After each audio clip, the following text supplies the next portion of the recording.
아기, 히가신노 게이고. 사건이 일어나고 이틀이 지났다. 히다카 구니이코의 장례식은 그의 자택에서 몇 킬로미터 떨어진 절에서 거행되었다. 수많은 출판 관계자들이 찾아왔기 때문에 분향에도 한참이나 줄을 서지 않으면 안 되었다.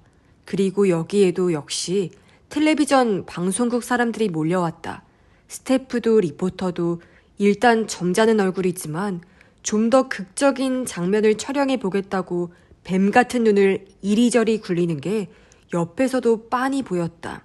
아주 조금이라도 눈물을 보이는 조문객이 있으면 그 기회를 놓치지 않고 카메라를 들이대는 것이다. 나는 분향을 마치고 접수처 텐트 옆에 서서 차례차례 찾아오는 조문객들을 바라보았다. 그 속에는 연예인의 모습도 있었다. 히다카의 작품이 영화화되었을 때 그들이 출연했었던 게 기억이 났다. 분향이 끝나자 독경이 있었고 이어서 상주의 인사말이 시작되었다.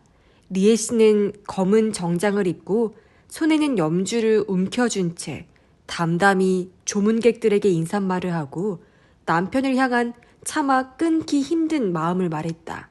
조용히 가라앉은 장례식장 여기저기서 흐느끼는 소리가 들려왔다. 리에 씨의 인사말 속에는 마지막까지 범인이라는 단어도 원망스럽다는 말도 나오지 않았다. 그것이 도리어 그녀의 절절한 분노와 슬픔을 드러내주는 것처럼 느껴졌다. 관이 실려나가고 조문객들이 돌아가기 시작했을 때쯤에 나는 뜻밖의 인물을 그 속에서 발견했다. 그녀는 혼자서 걸어가고 있었다. 그녀가 절 밖으로 나섰을 때 나는 다가가 말을 건넸다. 후지오 씨. 후지오 미야코는 걸음을 멈추고 돌아섰다. 긴 머리칼이 따라서 물결쳤다. 선생님은 그저께 히다카의 작업실에서 잠깐 봤었죠. 아, 네, 그때. 히다카의 친구 노노구치라고 합니다. 그리고 후지오 씨 오빠와 같은 학교 동창이기도 하죠. 그렇다고 하시더군요. 그날 히다카 씨에게서 들었습니다. 잠깐 이야기를 좀 했으면 하는데 시간 어때요? 그러자 그녀는 손목시계를 보았고 저만치 떨어진 곳에 시선을 던졌다. 아, 기다리는 사람이 있어서요. 나는 그녀의 시선 끝을 보았다. 옅은 초록색 라이트밴이 도로 한쪽에 세워져 있었다. 운전석에 앉은 젊은 남자가 이쪽을 쳐다보고 있었다. 남편분이세요? 아니요. 그건 아닌데요. 연인 사이인 모양이라고 나는 짐작했다. 그럼 여기서라도 괜찮아요. 몇 가지 좀 물어볼 게 있는데. 뭔데요? 그날 히다카와는 어떤 이야기를 했어요? 어떤 이야기냐니 여태까지 해왔던 그대로예요. 가능한 한 책을 회수해달라. 공개적으로 자신의 잘못을 인정해달라. 그리고 소설 내용을 오빠와 무관한 내용으로 다시 써달라. 그런 거요. 그분이 캐나다로 간다는 이야기를 들어서 우리의 그런 요구에 어떤 식으로 성의를 표해 주실지 확인할 생각도 있었고요. 그랬더니 히다카는 어떤 반응을 보였는지. 성의를 다해 응할 마음은 변함이 없지만 지금까지 자신이 지켜온 신념을 꺾을 생각은 없다고 했어요. 즉, 요구에는 응할 수 없다는 건가요?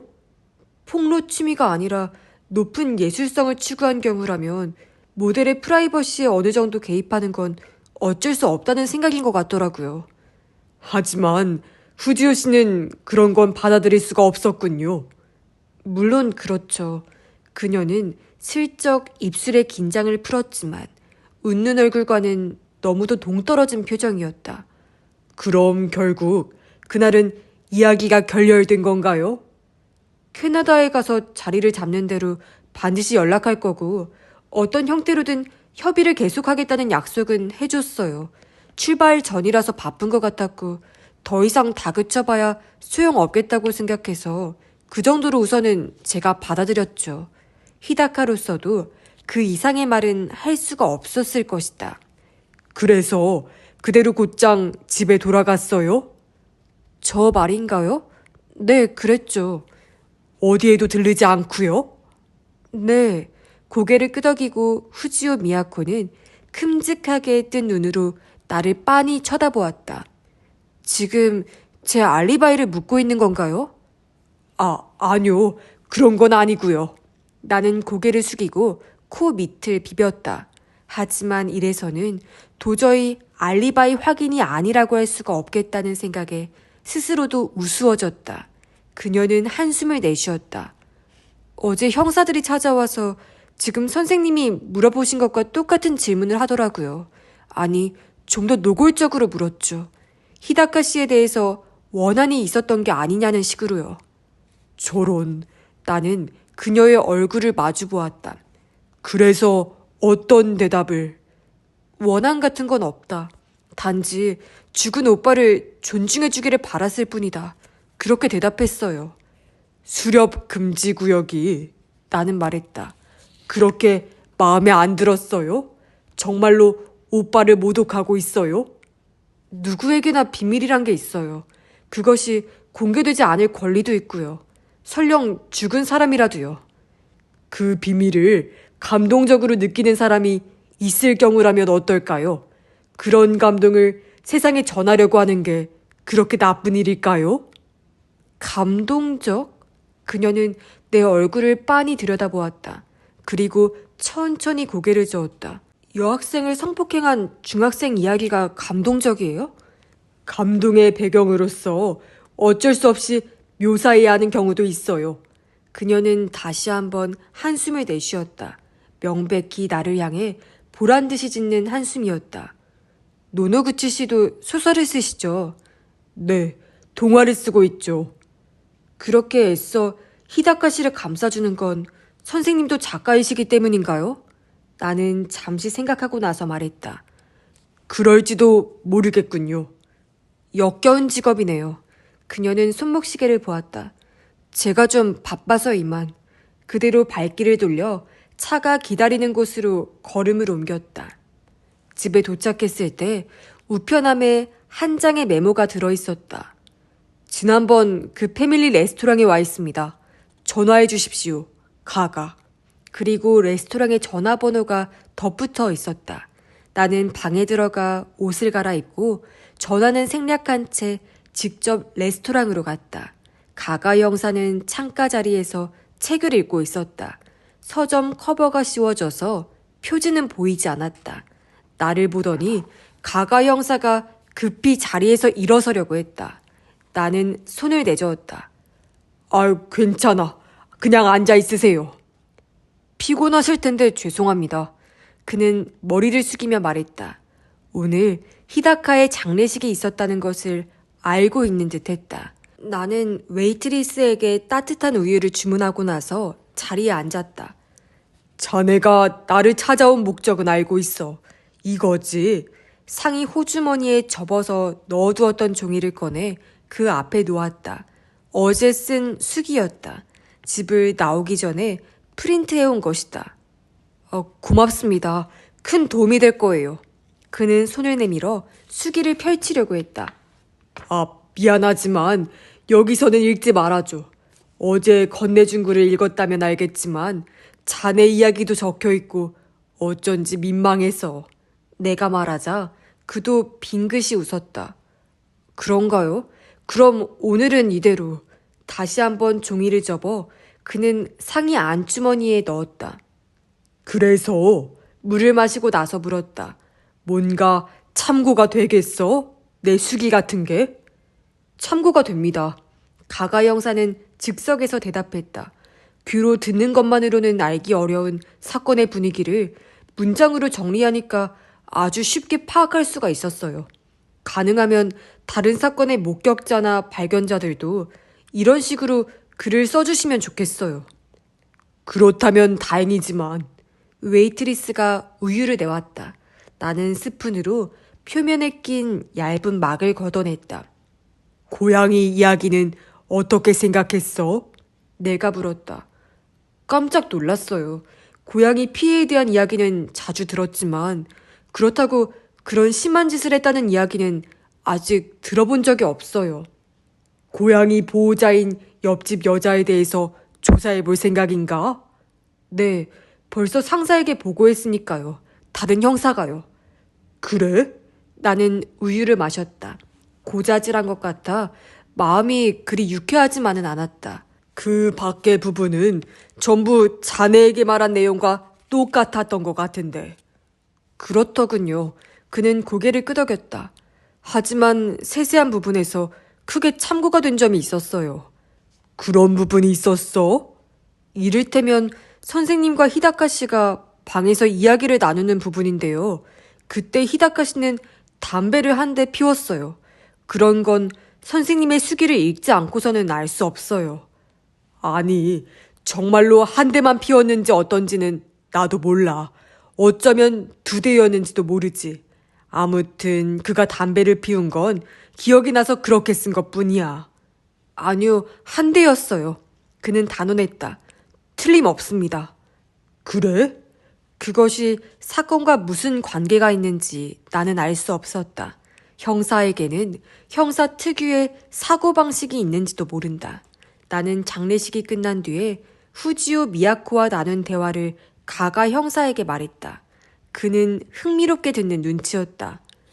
나는 결국 알아내지 못했지만 그녀의 알리바이는 확인이 되었나? 다른 사람이 조사 중이지만 아무래도 확실한 알리바이가 있는 모양이에요. 그래? 그렇다면 더 이상 그녀에 대해서는 생각할 필요가 없는 건가? 선생님은 그녀를 의심하십니까? 의심이라고 할 정도는 아니지만 우선 동기가 있는 사람이라면 그녀 정도일 거라고 생각했어. 동기라는 건 친오빠의 프라이버시가 침해되었다는 것이죠. 하지만 히다카 씨를 살해한다 해도 그 문제는 해결되지 않잖아요. 너무 무성의한 태도를 보였기 때문에 홧김에 저지른 일이라고 생각해 볼 수도 있지 않겠어? 하지만 그녀가 히다카 집을 나왔을 때 히다카 씨는 아직 살아 있었어요. 일단 나왔다가 다시 가는지도 모르지. 죽일 생각으로요? 나는 고개를 끄덕였다. 죽일 생각으로. 하지만 부인이 아직 집에 있었는데요. 부인이 나갈 때까지 기다렸다가 몰래 들어갔는지도 몰라. 리에 씨가 외출할 예정인 걸 후지우 미야코 씨가 알고 있었다는 건가요? 그날 뭔가 이야기하던 끝에 퍼뜩 눈치챘다고 생각할 수도 있지 않겠어? 가가 형사는 테이블 위에서 두 손을 깍지 꼈다. 그리고 양쪽 엄지를 맞붙였다 뗐다 했다. 그렇게 한참을 꼼지락거린 뒤에 그는 말했다. 침입은 현관으로 했을까요? 아니, 창문 쪽이 아닐까? 왜냐하면 현관은 잠겨 있었으니까. 정장 차림의 여자가 창문으로 침입했다는 말씀인가요? 그가 표정을 무너뜨리며 웃었다. 게다가 그 모습을 방 안에 히다카 씨는 멍하니 보고 있었다. 히다카가 화장실에 갔을 때 슬쩍 들어가면 되잖아. 그리고 그가 돌아올 때까지 문 뒤에 숨어서 기다린다든가. 문진을 들고요? 가가 형사는 오른쪽 주먹을 슬쩍 쳐들어 내리치는 신용을 했다. 그렇겠지. 그리고 히다카가 들어서자마자 나도 오른쪽 주먹을 움직였다. 문진으로 그의 뒤통수를 내리쳤다. 그리고 그 다음에는 나는 그저께 가가 형사에게서 들은 이야기를 떠올리며 말을 이어갔다. 목을 조른 거지. 전화 코드를 사용해서. 그렇지.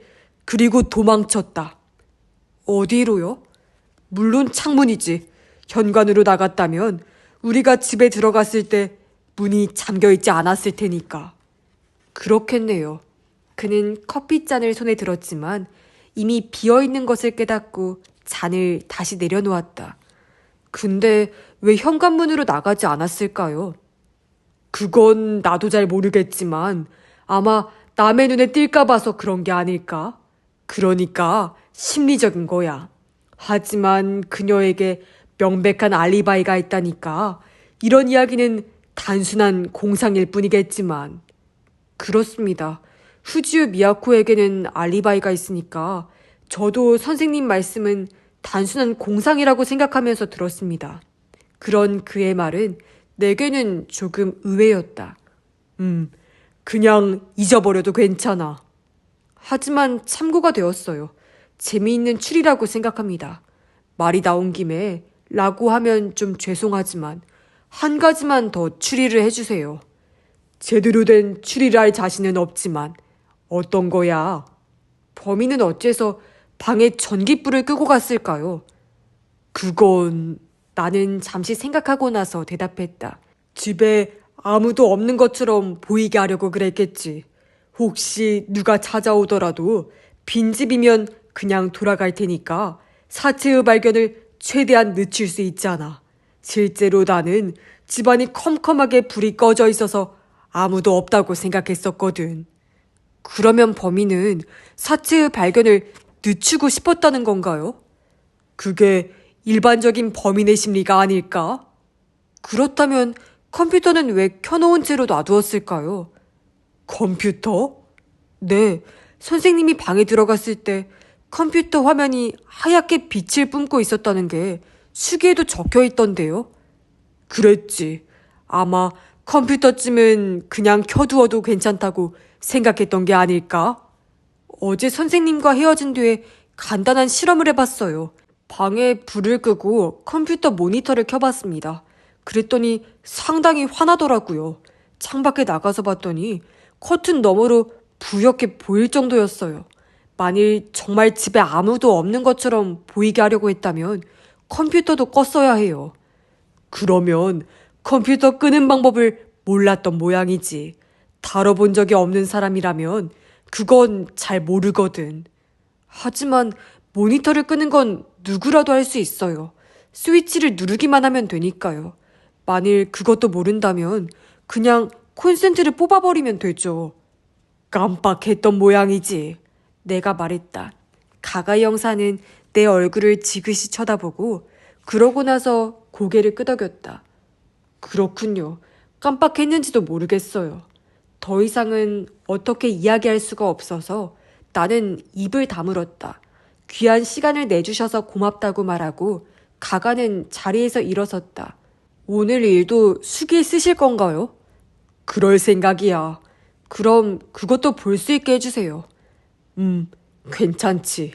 그는 계산대 쪽으로 가려다가 도중에 멈춰섰다. 저는 역시 교사로서는 소질이 없었을까요? 그렇게 물었다. 내 수기에 그런 이야기가 적혀 있었기 때문일 것이다. 아니, 그저 개인적인 의견일 뿐이야. 그는 한 차례 시선을 떨구고 한숨을 내쉬더니 걸음을 옮겼다. 가가가 무슨 생각을 하고 있는지 나는 전혀 알지 못한다.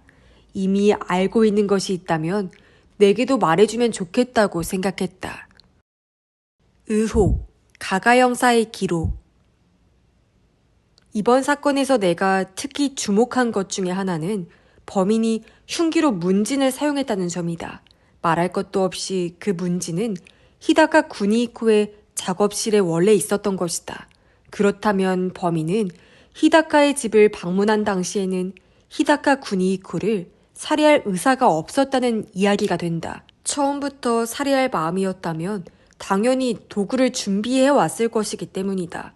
미리 준비해 왔지만 뭔가 사정이 여의치 않아 살해 방법을 바꿀 수밖에 없었던 경우도 생각할 수 있지만 방법을 바꾼 뒤에 선택한 수단이 문진에 의한 타격이라는 건 너무나도 계획성이 부족하다고 생각된다. 역시 범행은 우발적이고 충동적인 것이었다고 추리하는 게 타당할 것이다. 하지만 여기서 히다카의 문단속에 관한 것이 문제로 떠오른다. 제1 발견자들의 증언에 따르면 집 현관 및 히다카 구니히코의 작업실 문은 잠겨 있었다. 이 점에 대해 히다카 리에는 다음과 같이 말하고 있다. 5시 넘어 집에서 나올 때 내가 현관문을 잠갔어요. 남편은 일단 작업실에 들어가면 집에 누가 들어와도 모를 것 같아서 걱정스러웠기 때문이에요. 하지만 설마 정말로 이런 일이 일어날 줄은 꿈에도 생각하지 못했어요. 감식과에서 지문을 조사한 결과로는 현관문 손잡이에서는 히다카 부부의 지문밖에 검출되지 않았다. 장갑을 낀 흔적도 천 따위로 닦아낸 흔적도 없다는 모양이다. 그렇다면 현관문이 잠겨 있었던 것은 히다카 리에가 집을 나설 때 잠가둔 그대로였다고 생각해도 좋지 않을까? 또한 작업실 문은 범인에 의해 안쪽에서 잠겼을 가능성이 높다. 이건 현관문의 경우와 달리 명백하게 지문을 닦아낸 흔적이 있었기 때문이다. 이상의 점에서 역시 범인은 창문으로 침입했다고 생각하지 않을 수 없다. 하지만 그렇게 되면 조금 전의 내용과는 모순이 발생한다. 애초에 살해할 의도를 가지고 있지 않았던 범인이 과연 창문으로 침입할까? 뭔가 훔쳐갈 생각으로 침입했다는 건 가능성이 낮은 이야기다. 이미 이삿짐이 다 나가서 히다카 집에 훔칠 만한 물건이 전혀 남아있지 않다는 것은 설령 그날 처음 찾아온 사람이라도 금세 알 수 있는 일이었기 때문이다. 이 모순을 해결할 수 있는 추리가 실은 한 가지 있었다. 그것은 범인이 그날 히다카 집에 2번 왔었다는 것이다. 첫 번째는 본래의 목적을 위해 현관문으로 찾아왔다. 그리고 범인은 일단 히다카 집을 떠난 뒤에, 정확하게는 떠난 척한 뒤에 다시 2번째로 찾아왔다. 그때 그 인물은 모종의 결의를 가슴에 품고 이번에는 창문을 통해서 침입한 것이다.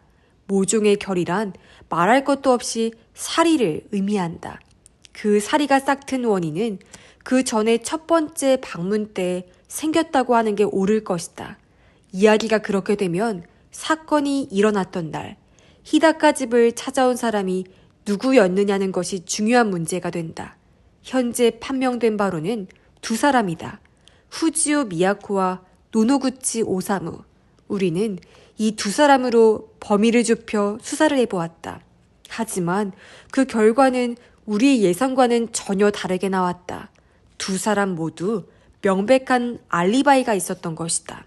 후지오 미야코는 당일 저녁 6시에 자택에 돌아와 있었다. 그것을 증언해 준 것은 약혼자인 나카즈카 다다오, 그리고 그들 2사람의 중매인 역할을 맡은 우에다 기쿠오라는 인물이었다. 다음 달에 치를 예정인 결혼식 절차에 관해 셋이서 상의를 했다고 한다. 우에다는 나카즈카의 직장 상사여서 후지오 미야코와 직접적인 관련은 없는 인물이다. 부하 직원의 약혼자를 위해 일부러 허위 증언을 한다는 건 생각하기 어려운 일이다. 또한 히다카 리에의 증언에 의하면 후지오 미야코가 히다카 집을 나온 것은 5시쯤이었지만 거기에서 미야코의 자택까지의 거리나 교통망을 고려하면 그녀가 6시에 자택에 도착했다는 것은 지극히 자연스러운 일로 보인다. 후지오 미야코의 알리바이는 일단 완벽하다고 보아도 좋을 것이다. 다음으로 노노구치 오사무. 이 인물에 대해 생각할 때 다소 사적인 감정이 개입되는 것을 부정할 수 없다. 그는 예전 직장의 선배이며 나의 씁쓸한 과거를 알고 있는 이들 중에 한 사람이다. 하지만 개인적인 인연 때문에 수사에 영향을 받아서는 이 직업에서도 부적격자라는 소리를 듣게 될 것이다. 나는 되도록 그와 공유한 과거를 객관적으로 바라보면서 이번 사건에 임할 결심이다. 그렇다고 과거를 잊어버리겠다는 것은 아니다. 이건 경우에 따라서는 사건 해결에 강력한 무기가 될지도 모르기 때문이다. 그건 그렇고 노노구치 오사무 자신이 주장하는 사건 당일의 알리바이는 다음과 같다. 4시 30분경 후지오 미야코가 찾아왔을 때 그는 히다카 집을 나왔다. 곧바로 귀가하여 6시쯤까지 일을 했다. 6시에 도지 출판사 편집자인 오시마 유키오가 집에 찾아와 일에 대한 협의를 시작. 잠시 뒤에 히다카 구니히코에게서 전화가 왔다. 상의할 일이 있으니 8시까지 자기 집으로 와달라는 것이었다. 노노구치 오사무는 오시마와 함께 근처 패밀리 레스토랑에서 저녁 식사를 한 뒤에 히다카 집으로 향했다. 도착한 것은 정각 8시경. 집에 아무도 없는 것 같아 뭔가 이상하다는 생각에 히다카 리에에게 연락. 그녀가 올 때까지 가까운 찻집인 램프에서 커피를 마시며 기다렸다. 8시 40분경 히다카 집으로 돌아가자 히다카 리에가 막 도착하는 참이었다. 둘이서 집 안으로 들어갔고 사체를 발견했다. 이렇게 정리한 내용으로 보자면 노노구치 오사무의 알리바이 역시 완벽에 가까운 것처럼 보인다. 도지 출판사의 오시마도 찻집 램프의 주인도 그의 말이 맞다는 것을 증언하였다. 다만 완전히 틈이 없다는 건 아니다. 그가 한 진술 중에서 히다카 구니이코를 살해할 기회를 찾아본다면 분명 히다카 리에에게 전화하기 전일 것이다. 즉 오시마와 헤어져 히다카 집에 도착한 그는 즉시 히다카 구니이코를 살해하고 그 뒤에 몇 가지 조작을 해둔 뒤에 아무 일도 없었던 것처럼 피해자의 아내에게 전화를 걸었다. 라고 추리할 수도 있다. 하지만 이 시나리오가 성립되지 않는다는 것은 법의학 팀이 증명해 주었다. 당일 점심에 히다카 구니이코는 아내와 쇼핑하던 중에 햄버거를 먹었고 소화 상태를 통해 추정한 사망 시각은 오후 5시부터 6시, 아무리 늦더라도 7시 이후일 수는 없다는 결과가 나왔다. 역시 노노구치 오사무의 알리바이는 완벽하다고 판단할 수밖에 없는 건가? 하지만 나는 솔직히 그가 범인일 거라고 의심하고 있다. 그 계기가 된 것은 사건 당일 밤에 그가 말했던 사소한 한마디였다. 하지만 그 말을 들은 순간부터 나는 그가 범인일 가능성을 검토하기 시작했다. 직감에 의해 움직이는 것이 사실은 지극히 비효율적이라는 건 잘 알고 있지만 이번만은 그 직감을 믿어본 것이다. 노노구치 오사무가 이번 사건에 대해 수기를 쓰고 있다는 것은 정말 뜻밖의 일이었다. 만일 그가 범인이라면 사건의 세세한 부분이 고스란히 드러나는 그런 글쓰기는 결코 하지 않을 거라고 생각되기 때문이다. 하지만 그의 수기를 읽는 사이에 그런 생각이 완전히 반대라는 것을 깨달았다. 그 수기는 그야말로 논리 정연한 글이었다. 그리고 논리 정연한 기록은 강한 설득력을 갖는다. 읽다 보면 그 내용이 반드시 진실이라고 할 수 없다는 사실을 어느 틈에 깜빡 잊어버리는 것이다. 바로 거기에 노노구치 오사무의 노림수가 숨어 있다고 생각할 수 있지 않을까? 나는 상상해 보았다. 범인인 노노구치 오사무는 자신에 대한 경찰의 의심을 어떻게든 따돌리려고 한다. 그는 시간에 관한 문제로 자신이 의심을 받으리라는 것을 미리 내다보고 있었던 것이다. 그런 그 앞에 나타난 사람은 예전에 같은 학교에서 교사로 근무한 전력이 있는 형사였다. 그는 이 사람을 이용하기로 했다. 가짜 수기를 써서 그에게 보여주는 것이다. 교사로서 미숙했던 사람이니까 분명 형사로서도 형편없을 게 틀림없다. 이 트릭에 간단히 속아 넘어갈 것이다. 이건 잘못된 추리일까? 아는 사람이라고 해서 수사의 사적인 감정을 개입시켜서는 안 된다는 의식이 지나치게 강해서 도리어 진실을 바라보기 어려운 상태가 된 것일까? 하지만 이윽고 나는 그의 수기에 감춰진 몇 가지 함정을 발견하는 데 성공하였다. 게다가 재미있는 일은 그 이외에는 범인이 없다는 것을 나타내는 중요한 상황 증거까지도 그의 손으로 직접 쓴 기록에서 찾아냈던 것이다. 현재 장벽이 되고 있는 것은 그의 알리바이다. 하지만 그것도 따져보면 그 혼자서 주장하는 것뿐인 알리바이라고 할 수 있다. 6시쯤에 걸려온 전화가 정말로 히다카 구니이코에게서 걸려온 것인지 어떤지는 아무도 알지 못하는 것이다. 나는 이번 사건에 관한 몇 가지 의문과 수수께끼를 다시 처음부터 점검해 나갔다. 그러는 사이에 그것들이 실로 단순한 한 줄기 선으로 이어진다는 것을 깨달았다. 그 힌트 또한 노노구치 오사무의 수기 속에 담겨 있었다. 나는 내가 세운 추리를 다시 한번 점검한 뒤에 상사에게 보고했다. 우리 팀의 상사는 신중한 성격의 소유자이지만 내 생각에 동조해 주었다. 상사 역시 처음 만났을 때의 인상에서 노노구치 오사무가 수상하다고 내심 주목해온 모양이었다. 수기에는 적혀 있지 않지만 사건이 일어난 날 밤, 그는 이상하게 흥분하고 유난히 말수가 많았던 것이다. 그런 것이 통상 진범이 드러내는 전형적인 표정이라는 것을 상사도 나도 잘 알고 있었다. 문제는 증거로군. 상사는 그렇게 말했다.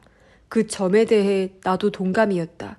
내 추리에는 자신이 있었지만 그것이 정황 증거에만 바탕을 둔 것이라는 점은 인정해야 한다. 나아가 또 한 가지 문제가 있었다. 그것은 동기였다. 히다카 구니히코에 대해서는 물론이고 노노구치 오사무에 대해서도 상당한 정보를 수집해서 살펴보았지만 노노구치 오사무가 히다카를 살해할 이유는 눈에 띄지 않았다. 아니, 오히려 문단 대비를 도와줬다는 점에서 히다카는 노노구치 오사무에게는 은인이라고 할 수 있는 존재였다. 나는 내 기억 속에 남아있는 노노구치 오사무라는 인물의 개성에 대해 다시 생각해 보았다. 중학교에서 국어를 가르치던 시절의 그는 매사에 냉정하고 모든 것을 정해진 절차에 따라 한치의 실수도 없이 처리하는 사람이었다. 학생에게 뭔가 불미스러운 사고가 발생하는 돌발 상황에서도 결코 당황하는 일 없이 과거의 사례 등을 참조해가며 그 시점에서 가장 무난하다고 생각되는 길을 선택하는 능력이 특히 뛰어났다. 나쁘게 말하자면 스스로 판단하는 일이 없는 매뉴얼주의자였다. 그의 그러한 특징에 대해 영어 과목 여 선생님이 다음과 같이 말해준 적이 있었다. 노노구치 선생님은 사실은 교사라는 직업을 좋아하지 않는 거야. 학생 일로 골머리를 썩이거나 책임져야 하는 상황을 피하려고 저런 식으로 매사를 쿨하게 처리해버리는 거라고. 그녀에 의하면 노노구치 선생은 한시바삐 교사직을 그만두고 작가가 되기를 원한다는 것이었다. 교사들끼리의 술자리에 한 번도 나오지 않는 것은 집에서 원고를 쓰고 있기 때문이라고 했다. 결과적으로 그녀가 짐작했던 대로 노노구치 오사무는 작가가 되었지만 실제로 그가 교사라는 직업에 대해 어떤 생각을 품고 있었는지는 알 수 없다. 다만 그 당시 그가 내게 이런 말을 한 적이 있다. 교사와 학생의 관계라는 건 착각 위에 성립되는 거야. 교사는 무언가를 가르치고 있다고 착각하고 학생은 뭔가를 배우고 있다고 착각하지. 그리고 중요한 건 그렇게 착각하는 것이 서로를 위해서 행복하다는 거야. 진실을 알아봤자 좋을 일이라고는 하나도 없거든. 우리가 하는 일은 말하자면 교육 놀이에 지나지 않아. 어떤 체험을 바탕으로 그가 그런 말을 했는지 거기에 대해서는 나는 알지 못한다. 해결, 노노구치 오사무의 수기. 지금부터 쓰는 글은 가가 형사의 허락을 얻어서 쓰는 것이다. 이 집을 떠나기 전에 꼭 이 수기를 마무리하고 싶다고 부탁했더니 특별히 허락해 준 것이다. 하지만 이 상황에서 무엇을 위해 이런 글을 쓰는 것인지 그로서는 분명 이해하지 못하리라. 설령 가짜 수기라 해도 쓰기 시작한 이상 마지막까지 끝을 맺고 싶은 것이 작가의 본능이라고 말해주어도 아마 그는 알아듣지 못할 것이다. 하지만 나는 방금 전 1시간 정도의 경험은 글로 써서 남겨두기에 충분한 일이라고 생각한다.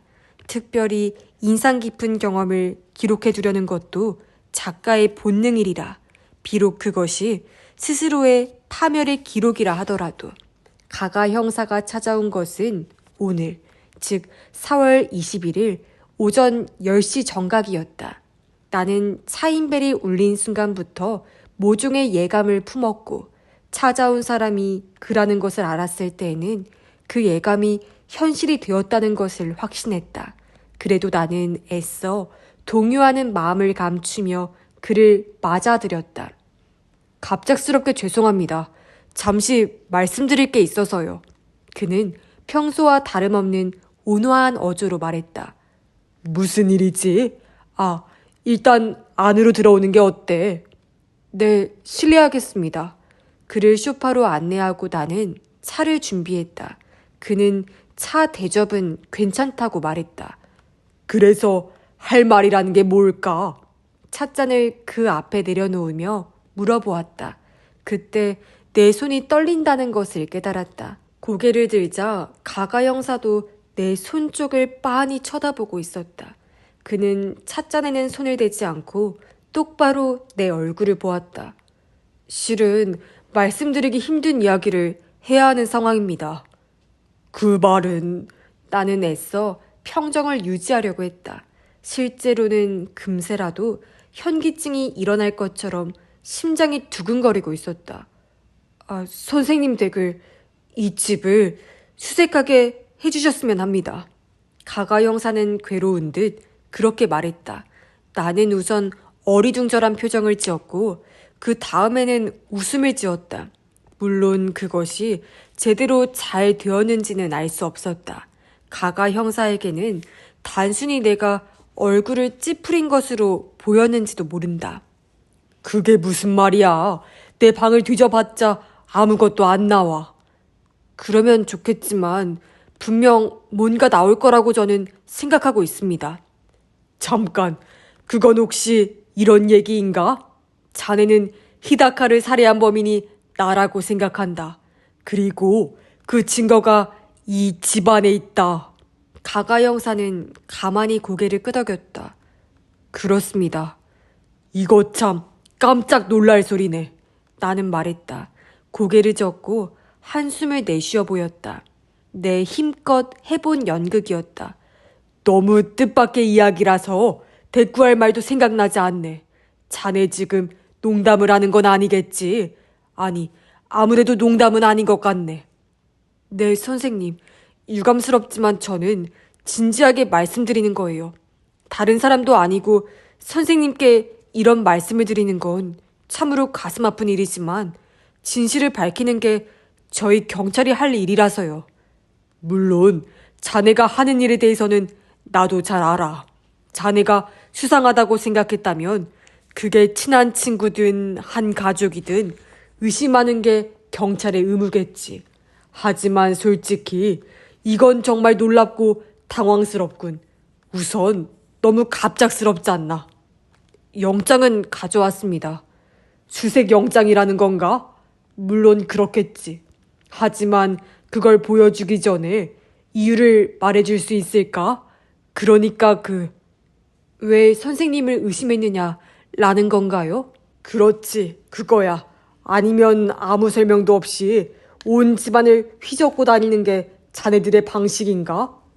그런 경우도 있습니다. 하지만 그는 말을 멈추고 시선을 떨구었다.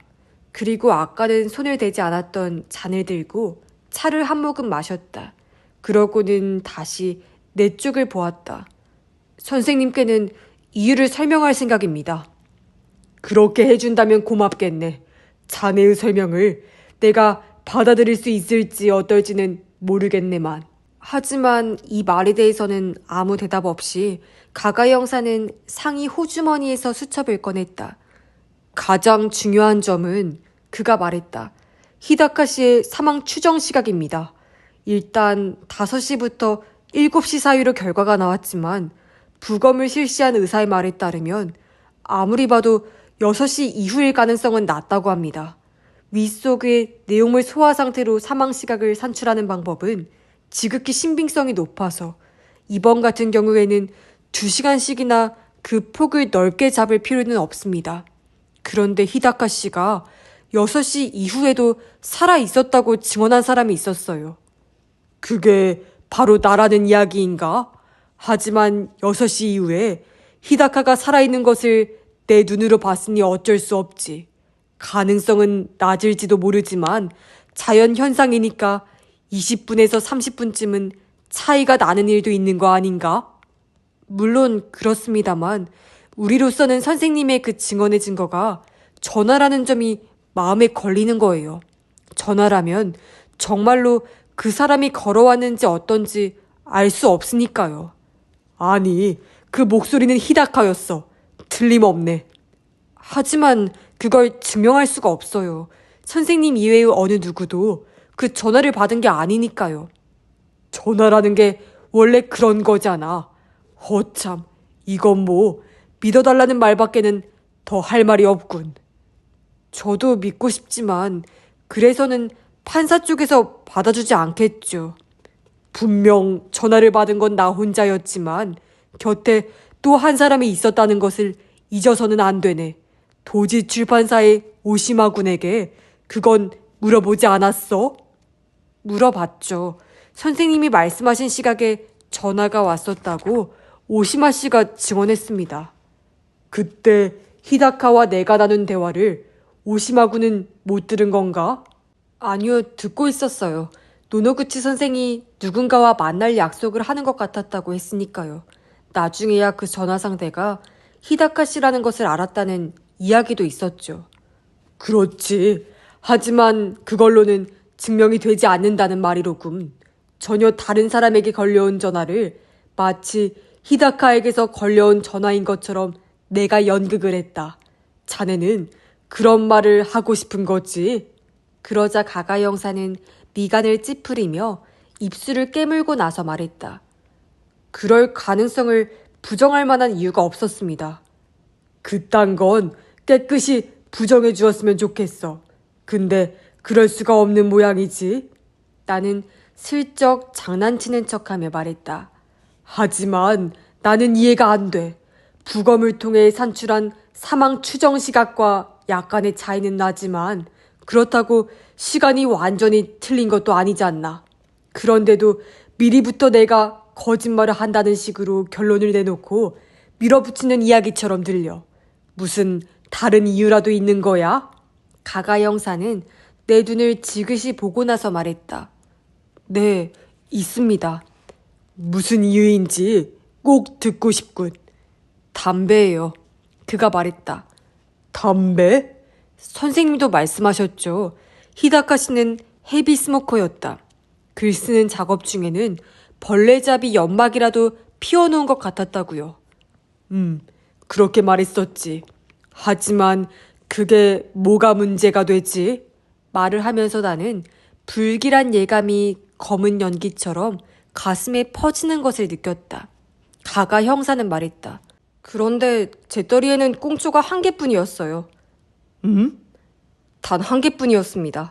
히다카 씨의 작업실 재떨이에는 꾹꾹 눌러끈 담배 꽁초가 하나가 있었을 뿐이에요. 후지오 미야코 씨가 돌아간 게 5시 넘어서였고 그 뒤에 집필 작업에 들어갔다면 당연히 담배 꽁초가 더 많았어야겠죠. 게다가 그 단 한 개의 담배 꽁초는 집필을 하면서가 아니라 노노구치 선생님과 이야기하는 동안에 피웠던 거죠. 그걸 선생님의 수기에서 알아냈어요. 나는 선뜻 대꾸할 말이 떠오르지 않아서 입을 꾹 다물었다. 언제였던가 가가 형사가 히다카가 피우는 담배 개수에 대해 물었던 것이 생각났다. 그러면 그때부터 이미 나를 의심의 눈초리로 지켜봤다는 것인가? 그러니까 그가 말을 이어갔다. 히다카 씨는 혼자 남은 뒤부터 살해될 때까지 단 한 개의 담배도 피우지 않았다는 이야기가 되겠죠. 이 점에 대해 리에 부인에게 물어봤더니 예를 들어 30분이라도 집필 작업을 했다면 최소한 2-3대는 피웠을 거라는 대답이었어요. 게다가 일을 시작할 때는 특히 담배를 많이 피우는 편이었다고 했습니다. 그런데 실제로는 한 개비도 피우지 않았어요. 자, 이걸 어떻게 생각해야 좋을까요? 나는 속으로 나 자신에게 욕을 퍼부었다. 나는 담배를 피우지 않아서 미처 거기까지 생각하지 못했지만 이건 웬만한 사람이면 쉽게 알 수 있는 일이었다. 혹시 담배가 떨어졌던 게 아닐까? 일단 나는 그렇게 말해보았다.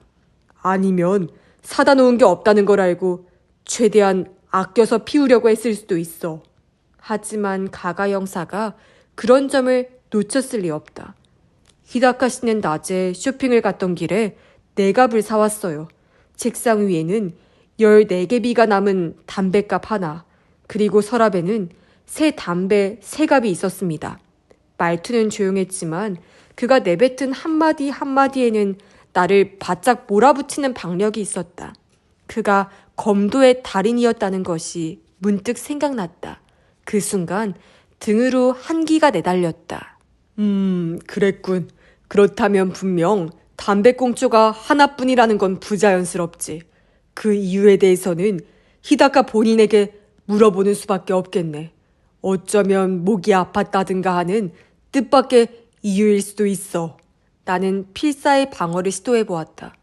만일 그랬다면 선생님 앞에서도 피우지 않았겠죠. 역시 저희로서는 가장 타당한 추리를 선택할 수밖에 없습니다. 한마디로 좀 더 이른 시각에 살해되었다는 이야기인 거지. 네, 훨씬 더 이른 시각이에요. 아마 리에 부인이 집을 나온 직후쯤이겠죠. 단정적으로 말하는군.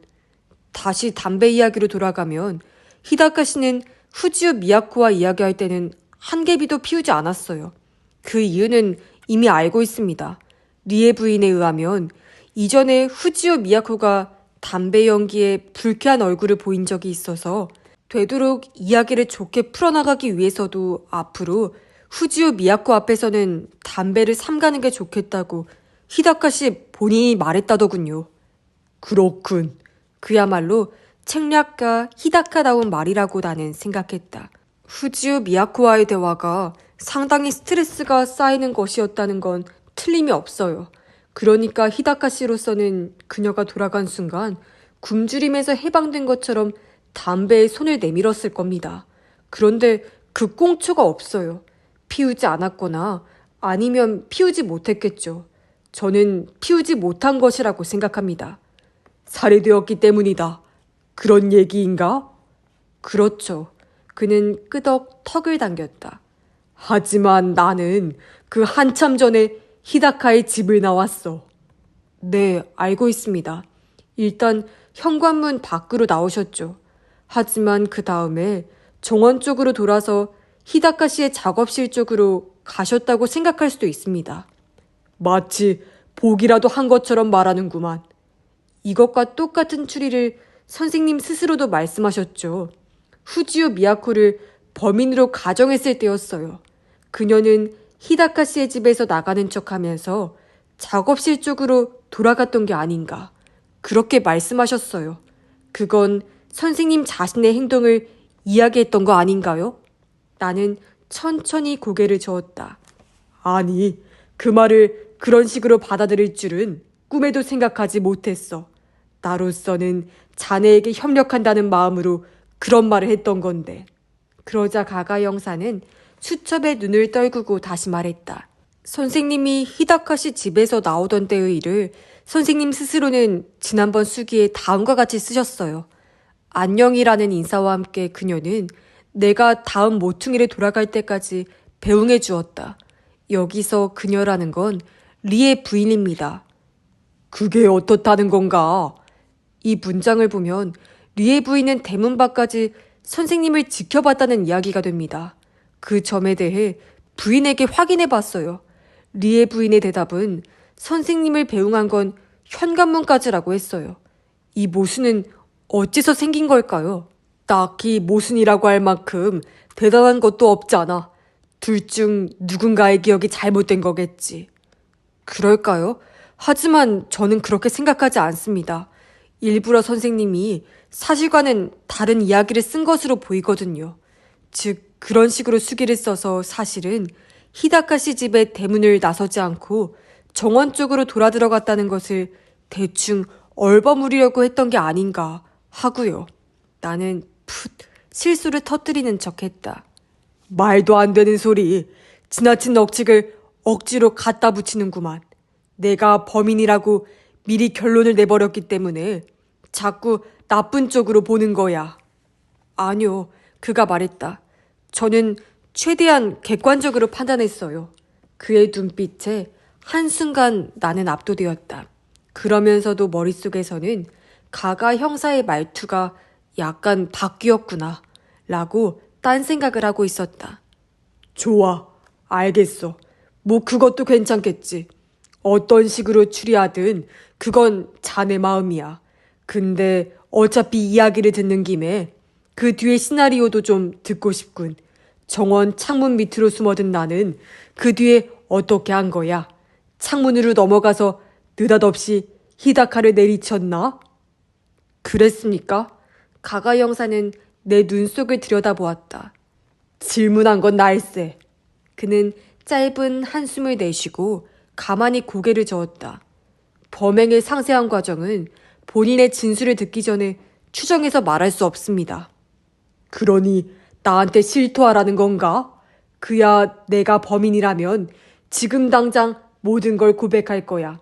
하지만 나는 범인이 아니야. 자네는 실망스럽겠지만. 그보다 전화 이야기로 돌아가 볼까? 나한테 걸려온 히다카의 전화. 그게 만일 히다카의 전화가 아니면 대체 누구 전화라는 거야? 내 증언은 언론에도 많이 보도가 되었으니까 만일 그날 그 시각에 나에게 전화했던 사람이 따로 있다면 지금쯤 그 사람이 경찰에 신고를 했을 텐데. 그리고 나는 방금 생각난 척하며 둘째 손가락을 세웠다. 아, 그렇군.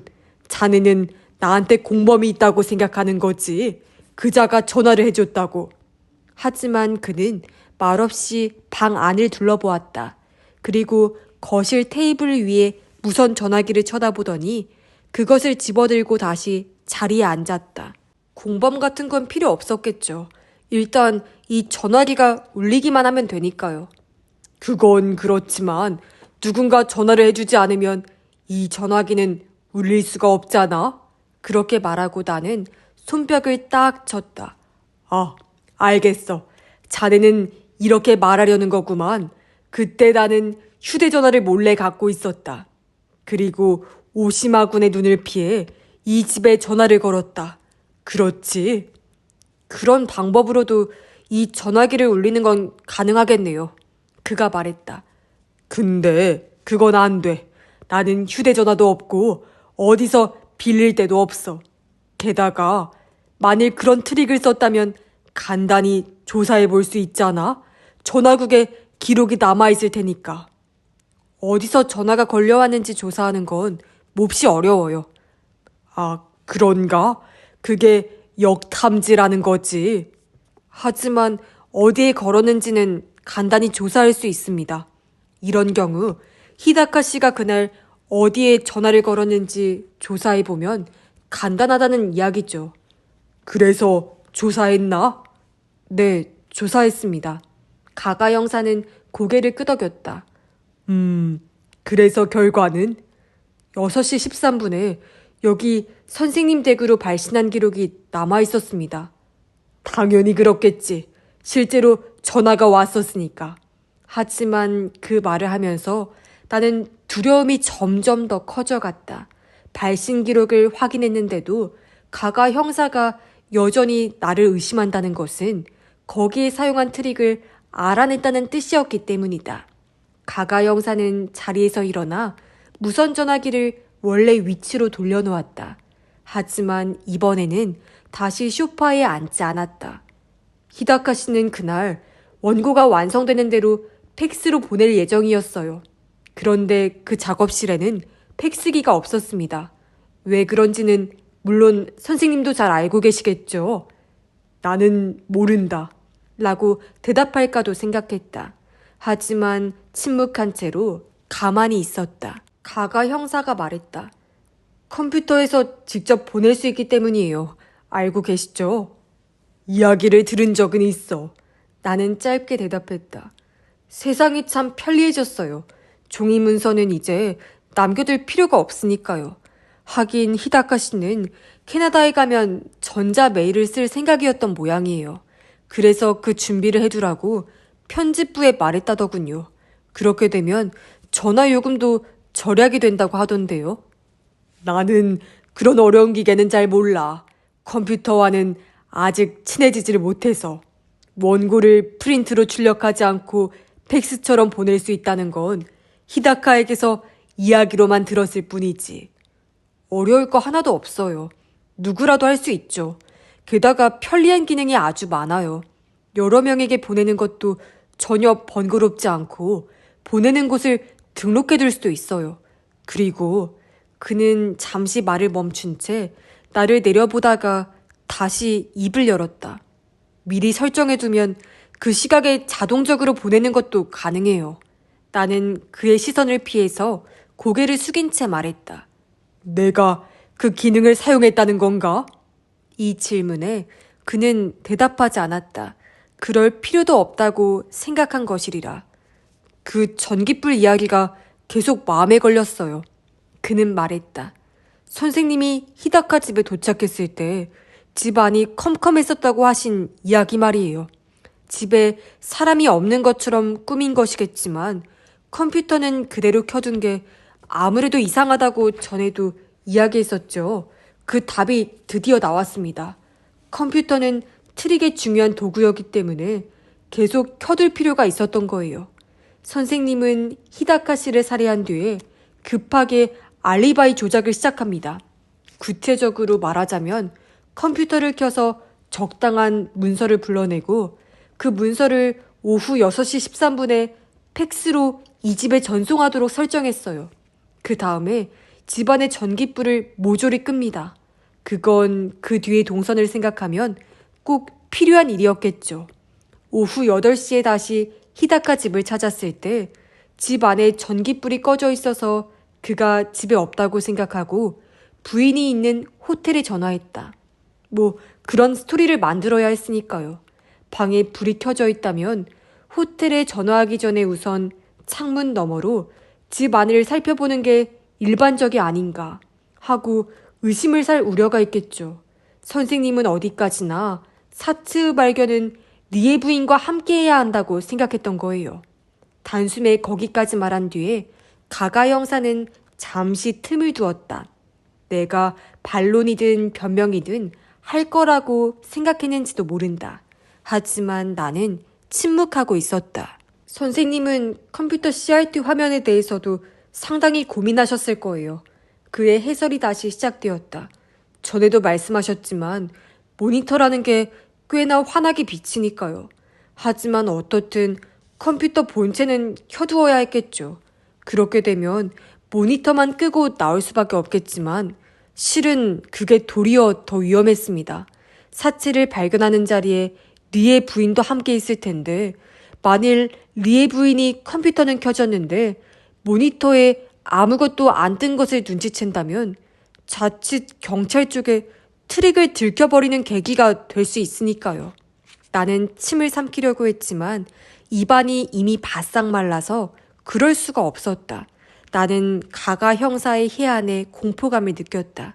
그는 그때의 내 마음속을 정확하게 짚어냈다. 그야말로 완벽했다. 그렇게 조작을 끝내고 선생님은 오후 5시 반쯤에 히다카 집을 나오셨겠죠. 그리고 서둘러 자택에 돌아오는 도중에 도지 출판사의 오시마 씨에게 전화해서 지금 바로 원고를 받으러 와달라고 말했습니다.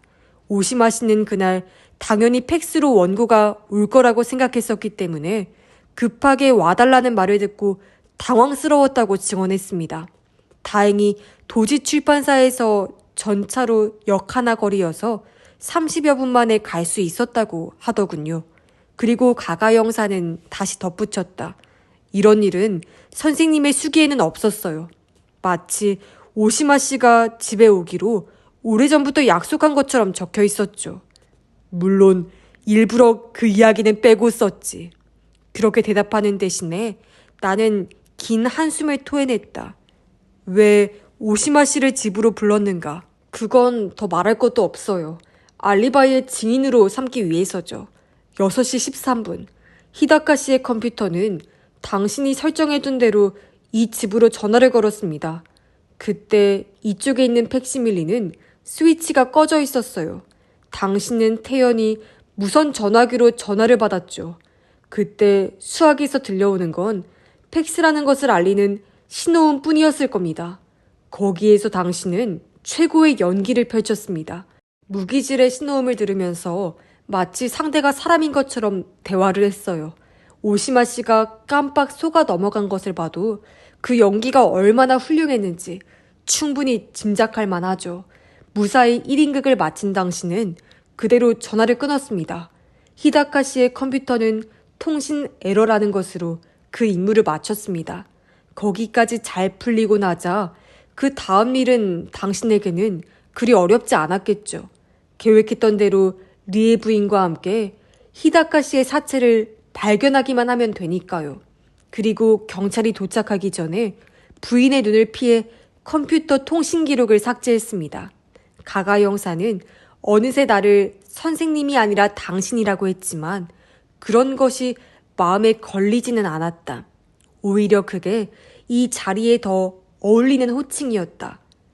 대단한 트릭이었어요. 그 짧은 기간에 짜냈다는 게 믿어지지가 않을 정도예요. 하지만 단 한 가지 실수가 있었죠. 실수라고? 그게 무엇일까? 하고 나는 생각했다. 그는 말했다. 그건 히다카 집에 있던 본래의 전화 쪽이에요. 만일 히다카 씨가 정말 이 집으로 전화를 했다면 재발신 버튼을 눌렀을 때 당연히 이곳으로 연결이 됐겠죠. 아차 하고 나는 마음속으로 부르짖었다. 하지만 이 집으로 연결되지 않더라고요. 연결된 곳은 캐나다 밴쿠버였습니다. 리에 부인에 의하면 사건 당일 새벽 6시에 히다카 씨 본인이 전화를 했다고 합니다. 재발신된 번호는 그때의 것이라고 생각할 수 있죠. 물론 이건 반론이 가능하기는 합니다. 히다카 씨가 이곳에 전화한 뒤에 캐나다에 전화하려고 버튼을 눌렀다가 연결이 되기 전에 끊었다고 생각할 수도 있으니까요. 하지만 시차를 고려해 일부러 새벽에 일어나 전화를 했던 히다카 씨가 상대방 쪽은 한밤중이라는 것을 고려하지 않고 그 시각에 전화할 리는 없었을 거라는 게 우리들의 생각입니다. 그리고 가가 형사는 이상입니다. 라는 말로 마무리를 했다. 잠시 침묵의 시간이 흘렀다. 가가 형사는 어쩌면 내 반응을 기다렸는지도 모른다.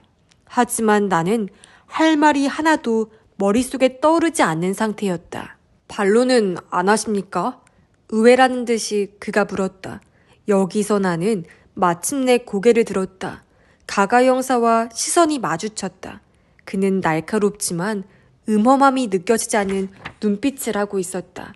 용의자를 대하는 형사의 시선이 아니었기 때문에 나는 적잖이 마음이 놓였다. 원고에 대한 이야기가 없군. 나는 말했다.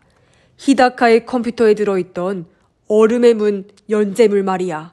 지금 자네의 추리가 맞는다면 그는 언제 그 원고를 썼지? 그러자 가가 형사는 입을 꾹 다문 채 천장을 올려다보았다. 대답이 궁한 것이 아니라 대답할 방법을 숙고하는 것처럼 보였다. 이윽고 그는 입을 열었다. 생각할 수 있는 건 두 가지예요. 한 가지는 사실은 히다카 씨가 이미 다음 연재분을 써두었고 그런 사실을 알게 된 당신이 알리바이 조작에 그 원고를 사용했다는 것. 또 하나는 그렇게 말하고 그는 내 얼굴로 시선을 돌렸다. 그 원고는 당신이 썼다는 것이죠. 그날 당신은 원고가 들어있는 플로피 디스크를 히다카 씨의 집에 가져갔고 알리바이 조작을 위해 급하게 히다카 씨의 컴퓨터에 입력했던 거예요. 아주 대담한 추리로군. 나는 웃어보려고 했지만 이미 뺨이 굳어서 제대로 움직이지 않았다. 그 원고를 소메이 출판사의 야마베 씨라는 분에게 보여줬어요. 야마베 씨의 의견은 이건 명백히 다른 사람이 쓴 것이다. 라는 것이었습니다. 히다카 씨의 글과는 문체가 미묘하게 다르고 행을 바꾸는 방식 같은 형식적인 면에서도 다른 점이 눈에 띈다고 했어요. 그럼 자네는? 목소리가 갈라져 나왔다. 나는 헛기침을 했다. 내가 처음부터 그를 죽일 목적으로 그런 원고를 준비했다는 건가? 아니요, 그건 아니라고 생각합니다. 계획적인 것이라면 좀 더 문체나 형식을 비슷하게 맞췄겠죠. 그건 그다지 어려운 일은 아닌 모양이니까요. 게다가 흉기로 문진을 사용한 점이나 알리바이의 증인으로 급하게 오시마 씨를 불러들인 점 등을 감안하면 역시 우발적인 범행이었다고 생각합니다. 그러면 왜 내가 그런 원고를 준비했다는 건가? 문제는 바로 그 점이에요. 왜 당신이 얼음의 문에 원고를 가져갔는가? 아니, 그 이전에 왜 당신이 그 원고를 직접 썼는가? 나는 그 점에 큰 관심이 있습니다. 그리고 바로 거기에 당신이 히다카 씨를 살해한 동기가 숨어 있을 거예요. 나는 눈을 감았다. 내가 패닉 상태에 빠지는 것을 막기 위해서였다. 자네 이야기는 전부 상상이지. 증거는 아무것도 없지 않나. 그렇습니다. 그렇기 때문에 더더욱 가택 수색을 하려는 거죠. 이제 저희가 무엇을 찾아내려고 하는지 아시겠죠? 내가 침묵하고 있자 그는 말했다. 플로피 디스크예요. 그 원고가 들어있는 플로피 디스크요. 어쩌면 여기 워드 프로세서 본체 하드 디스크에도 남아있을지 모르죠. 아니, 아마 남아있을 겁니다. 계획적인 범죄를 위해 준비한 것이라면 즉석에서 없애버렸겠지만 저는 그런 게 아니라고 예상하고 있어요. 당신은 그 원고를 틀림없이 어딘가에 남겨두었을 거예요. 나는 눈을 떴다. 가가 형사의 맑은 눈이 나를 바라보고 있었다. 그 시선을 나는 왠지 평온한 마음으로 받아들일 수 있었다. 아주 한순간의 묵상이 내 마음을 진정시켜 주었다. 자네가 찾는 것이 발견된다면 나를 체포하겠군. 그렇습니다. 유감스럽지만요. 그 전에 나는 물었다. 자수하는 것도 가능할까? 가가 형사의 눈이 둥그레졌다. 그 뒤에 그는 딱 한 번 고개를 저었다. 안타깝지만 이 단계에서는 자수가 인정되지 않습니다. 하지만 공연한 저항을 하신다면 별로 득은 되지 않을 거라고 생각합니다. 그래. 어깨의 힘이 스르르 빠져나갔다. 절망을 하면서도 한편으로는 안도감을 느꼈다. 이제 더 이상 연극을 하지 않아도 되기 때문이다. 언제부터 나를 의심했지? 나는 가가 형사에게 물었다. 첫날 밤부터요. 라는 게 그의 대답이었다. 첫날 밤부터? 내가 뭔가 또 다른 실수를 했나? 네. 그는 고개를 끄덕였다. 사망 추정 시각을 물어보셨죠. 그게 뭐가 이상하지? 이상하죠. 선생님은 6시에 히다카 씨와 이야기를 했고 8시에는 이미 사건이 일어난 걸 알았으니까 당연히 사망 추정 시각은 그 사이가 됩니다. 그런데도 왜 형사에게 일부러 그런 질문을 했을까요? 게다가 선생님은 다음날 다시 한번 똑같은 질문을 하셨어요. 이 근처 패밀리 레스토랑에서 식사를 할 때였죠. 그때 확신했어요. 선생님은 사건이 일어난 시각을 알고 싶은 게 아니라 경찰이 사망 추정 시각을 몇 시쯤으로 생각하는지 그것을 알고 싶은 것이라고요. 그랬군. 그가 말하는 대로였다. 나는 내 알리바이 조작이 제대로 먹혀들었는지가 궁금해서 견딜 수가 없었던 것이다. 대단하군. 나는 가가 형사를 향해 말했다. 자네는 틀림없이 훌륭한 형사야. 고맙습니다. 머리를 숙이고 그는 이어서 말했다. 그럼 외출 준비를 해주시겠습니까? 죄송하지만 저는 여기서 감시하도록 하겠습니다. 용의자를 혼자 두고 밖에서 기다리다가 돌이킬 수 없는 불상사가 일어났던 일이 가끔 있었거든요. 그가 무슨 말을 하는지 나는 알고 있었다. 아니, 나는 자살 같은 건 안 해. 나는 웃으면서 말했다. 이상하게도 극히 자연스럽게 웃을 수 있었다.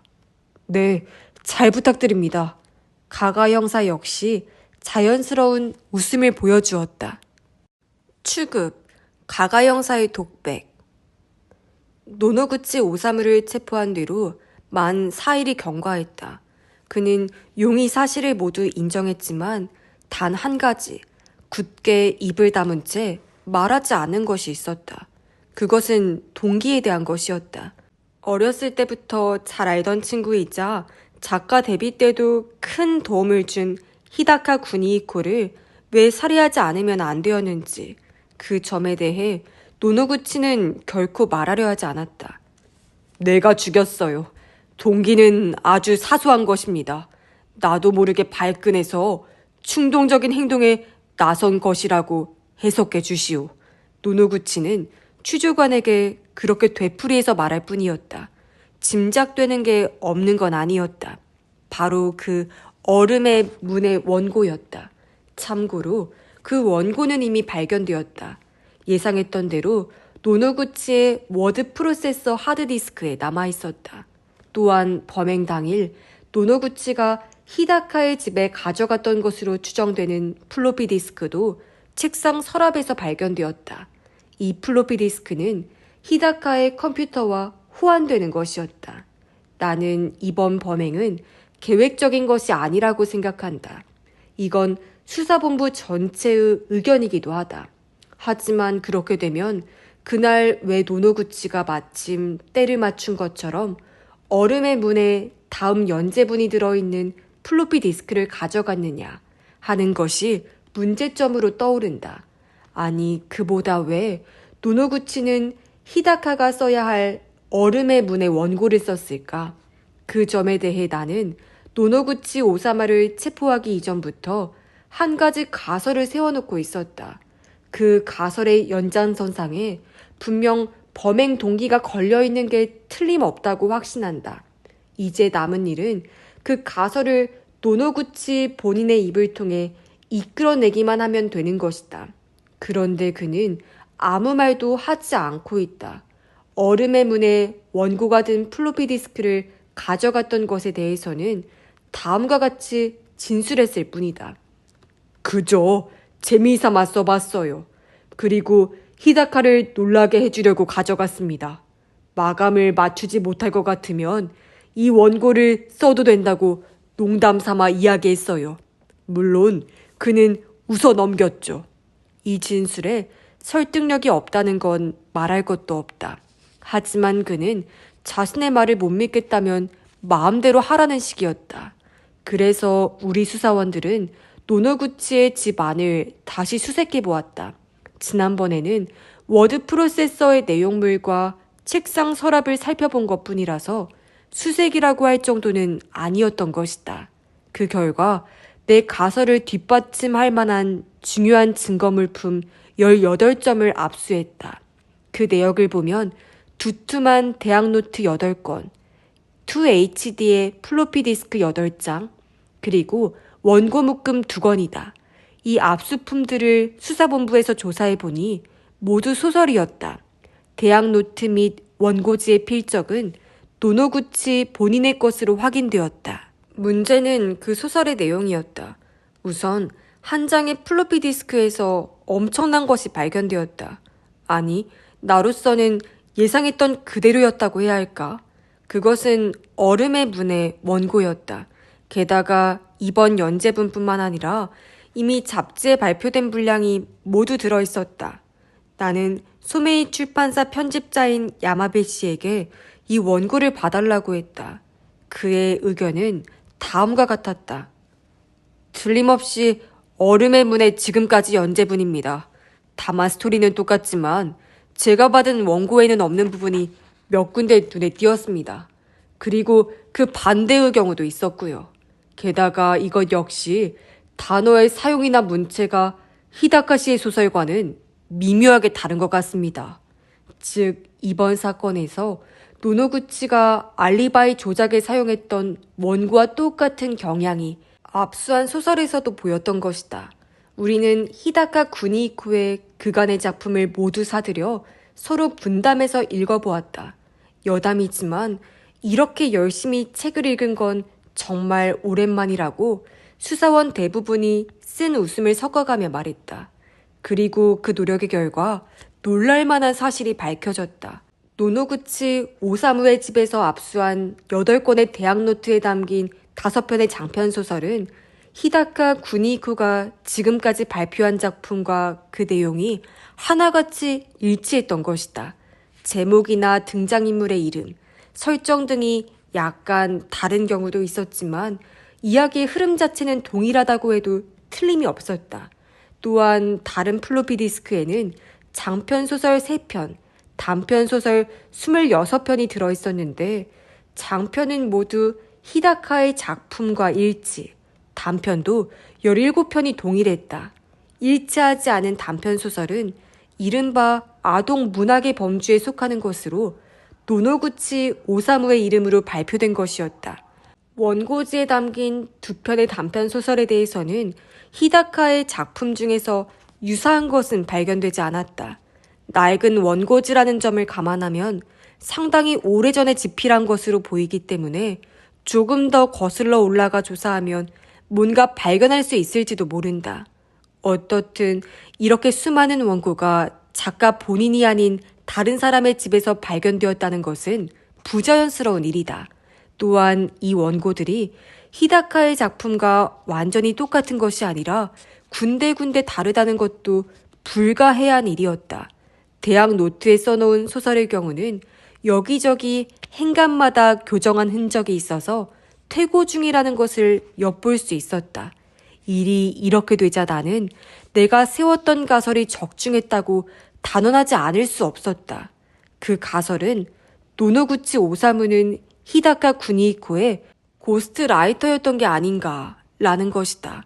그리고 그 기묘한 관계가 어긋나면서 이번 살인사건으로 이어졌을 것이라고 생각했다. 나는 취조실에서 노노구치 오사무에게 그 점을 집중적으로 질문했다. 하지만 그는 표정을 바꾸지 않고 부정했다. 아닙니다. 그러면 그 대학 노트나 플로피 디스크의 소설은 무엇이냐고 묻자 노노구치는 눈을 감고 침묵해버렸다. 동석한 선배 추조관이 아무리 강하게 추궁해도 일절 대답하려고 하지 않았다. 그리고 오늘 추조 중에 예상 밖의 일이 일어났다. 노노구치 오사무가 돌연 배를 부여잡고 괴로워했던 것이다.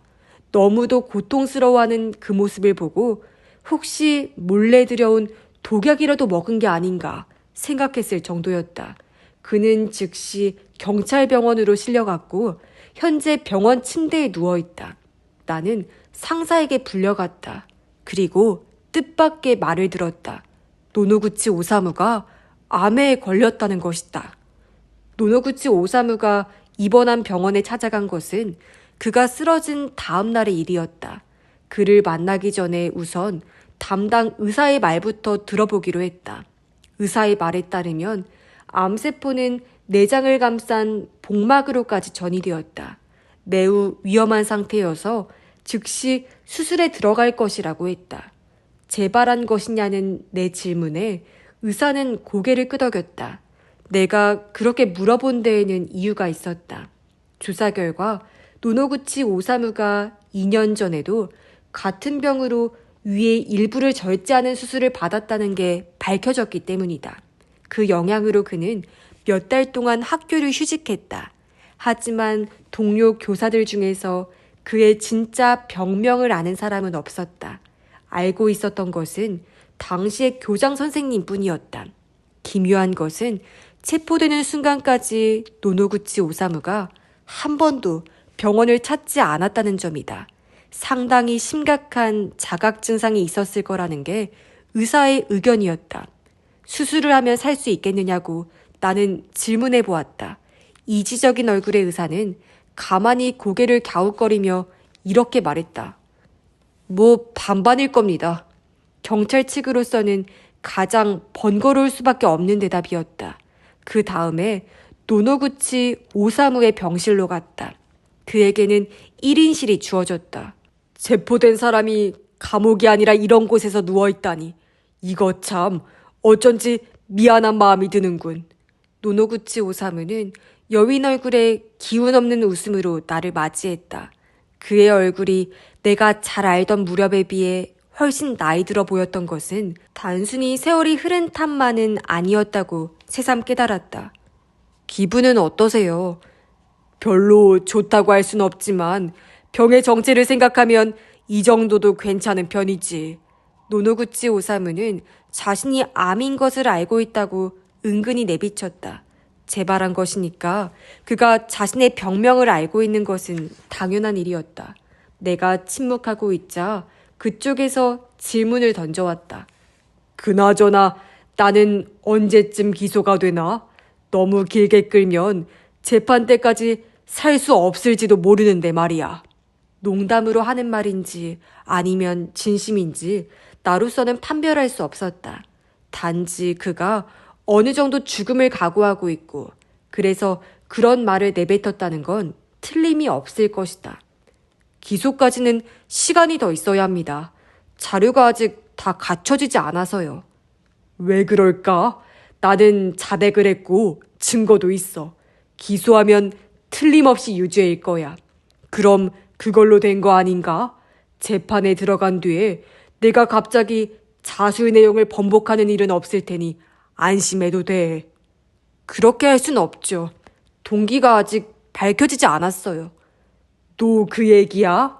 선생님이 말해주실 때까지 저희는 질문을 해야 합니다. 아니, 특별한 동기 같은 건 없어. 자네도 말했잖아. 이번 범행은 충동적인 거라고. 그게 맞는 말이야.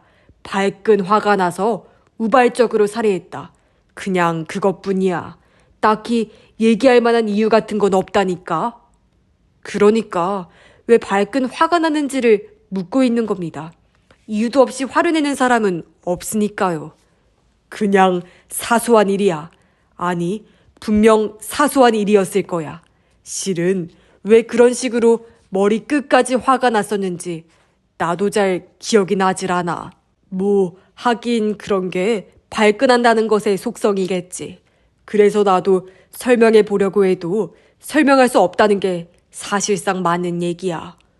그런 설명으로 제가 만족할 거라고 생각하십니까? 만족해 수는 수밖에 없을 텐데. 나는 입을 다물고 그의 눈을 지그시 바라보았다. 그러자 그쪽에서도 정면으로 마주 보았다. 그 눈은 자신감이 넘치는 것처럼 느껴졌다. 선생님 집에서 발견한 대학 노트와 플로피 디스크에 대해서도 다시 한번 질문하겠습니다. 화제를 바꾸자 노노구치 오사무는 그 즉시 맥이 빠진다는 기색을 보였다. 글쎄 그건 이 사건과는 아무 관계도 없다니까. 이상한 쪽으로 연결하지 말아줘. 그렇다면 분명하게 설명해 주시죠. 그건 무엇인지요? 아무것도 아니야. 그냥 노트고 그냥 플로피 디스크야. 하지만 내용은 히다카 구니이코 씨의 소설이었어요. 아니요. 정확히 말하면 히다카 구니이코 씨의 소설과 흡사한 소설이었죠. 마치 원고의 초안처럼 말이죠. 내 말에 그는 피식 웃음을 흘렸다. 그러니까 내가 그의 고스트라이터였다는 건가? 말도 안 돼. 자네가 지나친 억측을 한 거야. 하지만 그렇게 생각하면 앞뒤가 맞아 떨어지는데요? 내가 좀 더 앞뒤가 맞아 떨어지는 답을 내려주지. 그건 일종의 연습 같은 거야. 작가를 목표로 삼은 사람은 나름대로 다양하게 문장 공부를 하는 법이지. 나는 히다카의 작품을 베껴 쓰는 것으로 그 문장의 리듬이나 표현 방법 같은 것을 배우려고 했어. 이건 결코 특별한 일이 아니야. 수많은 작가 지망생들이 하는 일이지. 그런 그의 설명은 내게는 뜻밖의 말이 아니었다. 히다카 구니코의 담당 편집자도 그와 똑같은 추리를 했기 때문이다. 다만 그 편집자는 문장 연습이라고 하기에도 의문점이 3가지가 있다고 했다. 첫 번째 문제점은 발견된 원고가 히다카 구니코의 소설과 동일한 게 아니라 미묘하게 다른 부분이 있다는 것. 두 번째는 아무리 소설 공부를 위해서라지만 이토록 대량으로 베껴 쓰는 것은 어딘지 부자연스럽다는 것. 그리고 세 번째는 히다카 구니이코는 잘 팔리는 작가였지만 글쓰기 모범이 될 정도로 문장이 뛰어난 건 아니라는 점이었다. 나는 그 3가지 문제점을 노노구치 오사무에게 직접 물어보기로 했다. 그러자 그는 안색이 바뀌는 일도 없이 다음과 같이 말했다. 그 점에 대해서는 모두 논리적으로 대답할 수 있어. 실은 처음 시작할 때는 그저 단순히 베껴쓰기만 했는데 점점 그것만으로는 성에 차지 않았지. 나라면 이렇게 쓰겠다. 이렇게 표현하겠다. 하는 게 머리에 떠오를 때는 그걸 써보기로 했어. 이해하겠지. 히다카의 문장을 모범으로 삼아 좀 더 나은 글을 써보자는 게 이 연습의 목표였던 거야. 베껴 쓴 분량이 그렇게 많았던 건 시간을 두고 착실히 공부하려고 했다는 것밖에는 달리 설명할 도리가 없네. 나는 독신이라서 집에 돌아가봤자 다른 할 일도 없고 그래서 열심히 작가 수업으로 하루하루를 보냈다. 그냥 그거야. 그리고 히다카의 문장이 그리 대단한 건 아니었다는 점에 대해서는 저마다 보는 관점이 다르다고 말하고 싶네. 나는 그의 문장을 높이 평가하고 있어. 기교가 뛰어나다고는 할 수 없겠지만 간결하고 읽기 쉬운 아주 좋은 문장이지. 그만큼 수많은 독자를 사로잡은 걸 보면 이미 증명된 일 아닌가? 노노구치 오사무의 그 설명은 어느 면에서 논리적으로 맞는 말이기는 했다. 하지만 만일 그게 사실이라면 왜 좀 더 일찍 말하지 않았는가 하는 의문이 생긴다. 병으로 쓰러지기 전까지 그는 이 건에 대해 계속 묵비권을 행사했던 것이다. 병으로 입원하면서 한동안 추조받는 일이 없었기 때문에 그 사이에 변명을 모색했던 게 아닌가 하는 게 내 추리였다. 하지만 현 시점에서 그것을 증명하기는 어려웠다. 그래서 나는 새로 발견한 증거에 대해 언급해 보기로 했다. 그것은 노노구치 오사무의 책상 서랍에 들어있던 몇 장의 메모였다. 그것은 소설의 대략적인 줄거리를 흘려 쓴 글씨체로 적어둔 것이었다. 나는 그 메모에 나온 등장인물들의 이름을 보고 그것이 히다카 구니코가 연재 중이던 소설 얼음의 문이라는 것을 알았다. 더구나 지금까지 발견된 분량의 내용이 아니었다. 아무래도 소설 얼음의 문의 앞으로의 전개인 것으로 보였다. 어째서 당신이 얼음의 문의 다음 이야기를 쓰고 있었을까요? 그 점에 대해서 설명해 주시죠. 그렇게 물었더니 그가 대답했다. 그것도 나한테는 일종의 수업이야. 다음 이야기 전개를 내 나름대로 생각해 보는 건 독자라면 누구라도 무의식적으로 하는 것이잖아. 나는 그걸 좀 더 적극적인 형태로 해본 것뿐이야. 딱히 특별하게 생각할 필요는 없어. 당신은 이미 교사직을 그만두고 프로 작가로 첫걸음을 뗀 상태셨잖아요. 그런데도 계속 그런 수업이 필요할까요?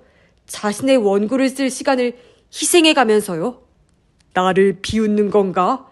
나는 아직 프로라는 말을 들을 만한 단계가 아니야. 좀 더 재능을 갈고 닦아야 한다고. 게다가 항상 시간이 남아 돌았어. 내 글을 원하는 곳이 별로 많지 않았으니까. 하지만 그의 그런 말에 나는 전혀 수긍할 수가 없었다. 그런 마음이 얼굴에 그대로 드러난 모양이었다. 그는 다시 이런 식으로 말했다. 자네는 나를 어떻게든 히다카의 고스트라이터로 만들고 싶은 모양이네만 그게 바로 과대평가라는 거야. 나는 도저히 그런 재능이 없어.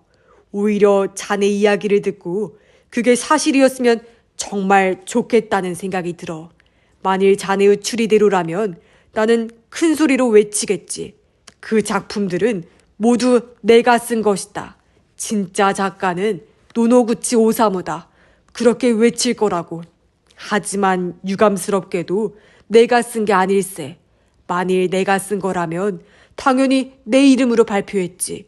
히다카의 이름으로 쓸 이유가 전혀 없어. 그렇지 않나? 그건 저도 그렇게 생각해요. 그러니 이상한 거죠. 이상할 것도 없다니까. 자네의 추리가 애초에 잘못된 거라서 결론이 이상해진 것뿐이야. 자네 머릿속이 너무 복잡해. 저는 그렇게 생각하지 않는데요. 부탁이니 제발 그렇게 생각해주게. 이 이야기는 이걸로 그만 끝내달라고. 그리고 어서 빨리 기소해줘. 동기 같은 건 뭐든 상관없어. 자네 좋을 대로 대충 보고서에 써넣으면 된다고. 노노구치 오사무는 자포자기한 듯한 투로 말했다. 병실을 나온 뒤에 나는 그와의 대화를 되새겨 보았다. 아무리 생각해봐도 그의 진술에는 수긍할 수 없는 부분이 많았다. 하지만 그의 말대로 내 추리에 결함이 있다는 것도 분명했다. 만일 그가 히다카 구니코의 고스트라이터였다면 왜 그는 그런 일을 하지 않으면 안 되었을까? 히다카 구니코가 이미 베스트셀러 작가로 이름이 났기 때문에 신인인 노노구치 이름으로 내는 것보다 책이 더 많이 팔릴 거라고 생각했던 것일까? 하지만 히다카가 처음에 이름을 날리게 된 그 소설도 역시 노노구치 오사무가 쓴 것이었다. 그렇다면 그 작품으로 노노구치 오사무 자신이 데뷔했어도 좋았을 게 아닌가. 교사와 겸업이 되기 때문에 우선 이름은 내지 않기로 했던 걸까? 아니, 그것도 이상한 얘기다. 부업으로 작가 생활을 한다고 해서 교사가 학교에 붙어있기 어렵다는 경우는 내가 아는 한에서는 없었기 때문이다. 게다가 노노구치 오사무라면 둘 중에 어느 하나를 선택해야 하는 상황에 처했을 때는 망설임 없이 교직 쪽을 버렸을 것이다. 또한 그 자신도 말했던 대로 그가 정말 고스트라이터였다면 그것을 지금 이 시점에 굳이 부정하고 있는 것도 풀리지 않는 의문점이다. 히다카 구니코의 수많은 명작을 쓴 진짜 작가가 노노구치였다는 건 그에게는 오히려 명예로운 일이 될 것이기 때문이다. 그렇다면 역시 노노구치 오사무는 고스트라이터가 아닌 걸까? 그의 집에서 발견된 수많은 노트와 플로피 디스크 등은 그 자신이 진술하고 있는 것 그 이상의 의미는 없는 것일까? 아니, 그럴 리가 없다. 라고 나는 단언할 수 있다. 나는 노노구치 오사무라는 인물에 대해 다소의 예비 지식을 갖고 있다. 그는 지극히 프라이드가 높고 내심 늘 자신만만한 사람이다. 아무리 작가가 되기 위해서라지만 누군가 다른 사람의 소설을 모범으로 삼아 공부를 했다는 건 있을 수 없는 일이다. 수사본부로 돌아와 나는 노노구치 오사무와의 대화를 상사에게 전했다. 사코다 경감은 시종 떨떠름한 표정으로 내 보고를 듣고 있었다. 왜 노노구치는 한사코 동기를 감추려는 거지? 보고를 다 듣고 난 뒤에 상사는 그렇게 말했다. 그러게 말이에요. 살인 용의 사실을 인정할 수는 있어도 동기는 말할 수 없다고 하는 걸 보면 역시 거기에 상당한 비밀이 있다고 봐야 할 것 같은데요. 역시 히다카의 소설과 관계가 있다고 봐야 할까? 저는 그렇게 생각합니다. 노노구치 오사무가 그 소설들의 진짜 작가였다는 건가? 하지만 본인이 그걸 부정하고 있으니 이거 참. 경감은 이 사건에 더 이상 시간과 노력을 들이고 싶지 않은 눈치였다. 실은 일부 매스컴이 어디선가 냄새를 맡았는지 노노구치 오사무가 히다카 구니코의 고스트라이터였을 가능성에 대해 수사본부에 문의를 해온 것이다. 물론 당국으로서는 분명한 언급은 최대한 피하고 있다. 하지만 이르면 당장 내일이라도 조간신문에 그런 뉴스가 실릴 수도 있는 상황이다. 그렇게 되면 다시 한동안 문의 전화에 시달려야 하는 것이다. 말다툼 끝에 불끈 화가 나서 죽였다고 하는데 그 말다툼의 내용도 알지 못해서야 어떻게 해볼 도리가 없어. 아예 진짜 동기는 말하지 않아도 괜찮으니 이참에 작가적 재능을 발휘해서 적당히 이야기를 지어내 주었으면 좋겠군. 하긴 그러다 재판정에서 앞뒤가 맞지 않는 소리를 해대면 그것도 곤란하겠지. 말다툼 끝에 충동적으로 죽였다. 아무래도 그건 아닌 것 같아요. 노노구치 오사무는 일단 히다카 구니코의 집을 나온 뒤에 정원으로 돌아가 작업실 창문으로 침입했어요. 이 시점에 이미 그에게는 사리가 있었던 겁니다. 역시 그 전에 히다카와의 대화에서 뭔가 구체적인 동기가 있었다고 봐야 하지 않겠습니까? 거기서 두 사람이 어떤 이야기를 했느냐. 문제는 그거로구만. 노노구치 오사무의 수기에는 그저 일상적인 대화를 나눈 것처럼 묘사되어 있지만 저는 앞으로의 창작 활동에 관한 논의가 있었을 거라고 생각합니다. 히다카 구니코는 캐나다로 거처를 옮길 예정이었다. 만일 노노구치 오사무가 고스트라이터였다면 작업 추진 방법에 있어서 여러 가지 문제점이 발생할 터였다. 그 점에 대해 논의하던 중에 노노구치 오사무 쪽에 뭔가 불만이 생겼던 것이 아닐까? 그러면 고스트라이터를 계속하는 조건에 대한 이야기였을까? 그럴지도 모르죠. 노노구치 오사무의 은행 계좌에 대해서는 이미 조사가 끝났다. 한마디로 말한다면 히다카 구니코로부터 정기적으로 돈이 들어온 흔적은 전혀 없었다. 하지만 이 문제는 직접 현금으로 돈이 오고 갔다고 생각하면 해결이 된다. 아무래도 히다카와 노노구치의 과거에 대해서 좀 더 조사해보는 게 좋겠어. 경감은 결론을 내리듯이 말했다. 나도 동감이었다. 그날 중으로 나는 동료 형사와 함께 히다카 리에를 만나러 가기로 했다. 그녀는 남편이 살해된 자택이 아니라 미타카 쪽의 친정집에 가 있었다. 노노구치 오사무를 체포한 이래로 그녀를 만나는 건 처음이었다. 노노구치를 체포하기까지의 경위 등에 대해서는 상사 쪽에서 전화로 연락이 갔지만 고스트라이터 건에 관한 이야기는 발설하지 않았을 터였다. 아마도 매스컴에서 끊임없이 문의 전화가 빗발쳐서 큰 피해를 입고 있을 게 틀림없었다. 그녀 쪽에서야말로 우리에게 질문하고 싶은 일이 산더미처럼 많을 거라고 나는 생각했다. 우선 지금까지의 경위를 다시 한번 간단히 설명한 뒤에 노노구치 오사무의 집에서 찾아낸 원고 이야기를 했다. 히다카 리에는 역시 크게 놀라는 기색이었다. 노노구치가 히다카 구니이코의 소설과 내용이 거의 흡사한 원고를 갖고 있었던 이유에 대해 뭔가 짚이는 것이 있느냐고 나는 물어보았다. 전혀 뭐가 뭔지 모르겠다 라는 게 그녀의 대답이었다. 남편이 누군가에게서 소설의 아이디어를 받았다든가 남의 작품을 바탕으로 소설을 썼다든가 그런 일은 절대로 없었다고 생각해요. 왜냐하면 항상 새로운 아이디어를 짜내기 위해서 엄청나게 고심했거든요.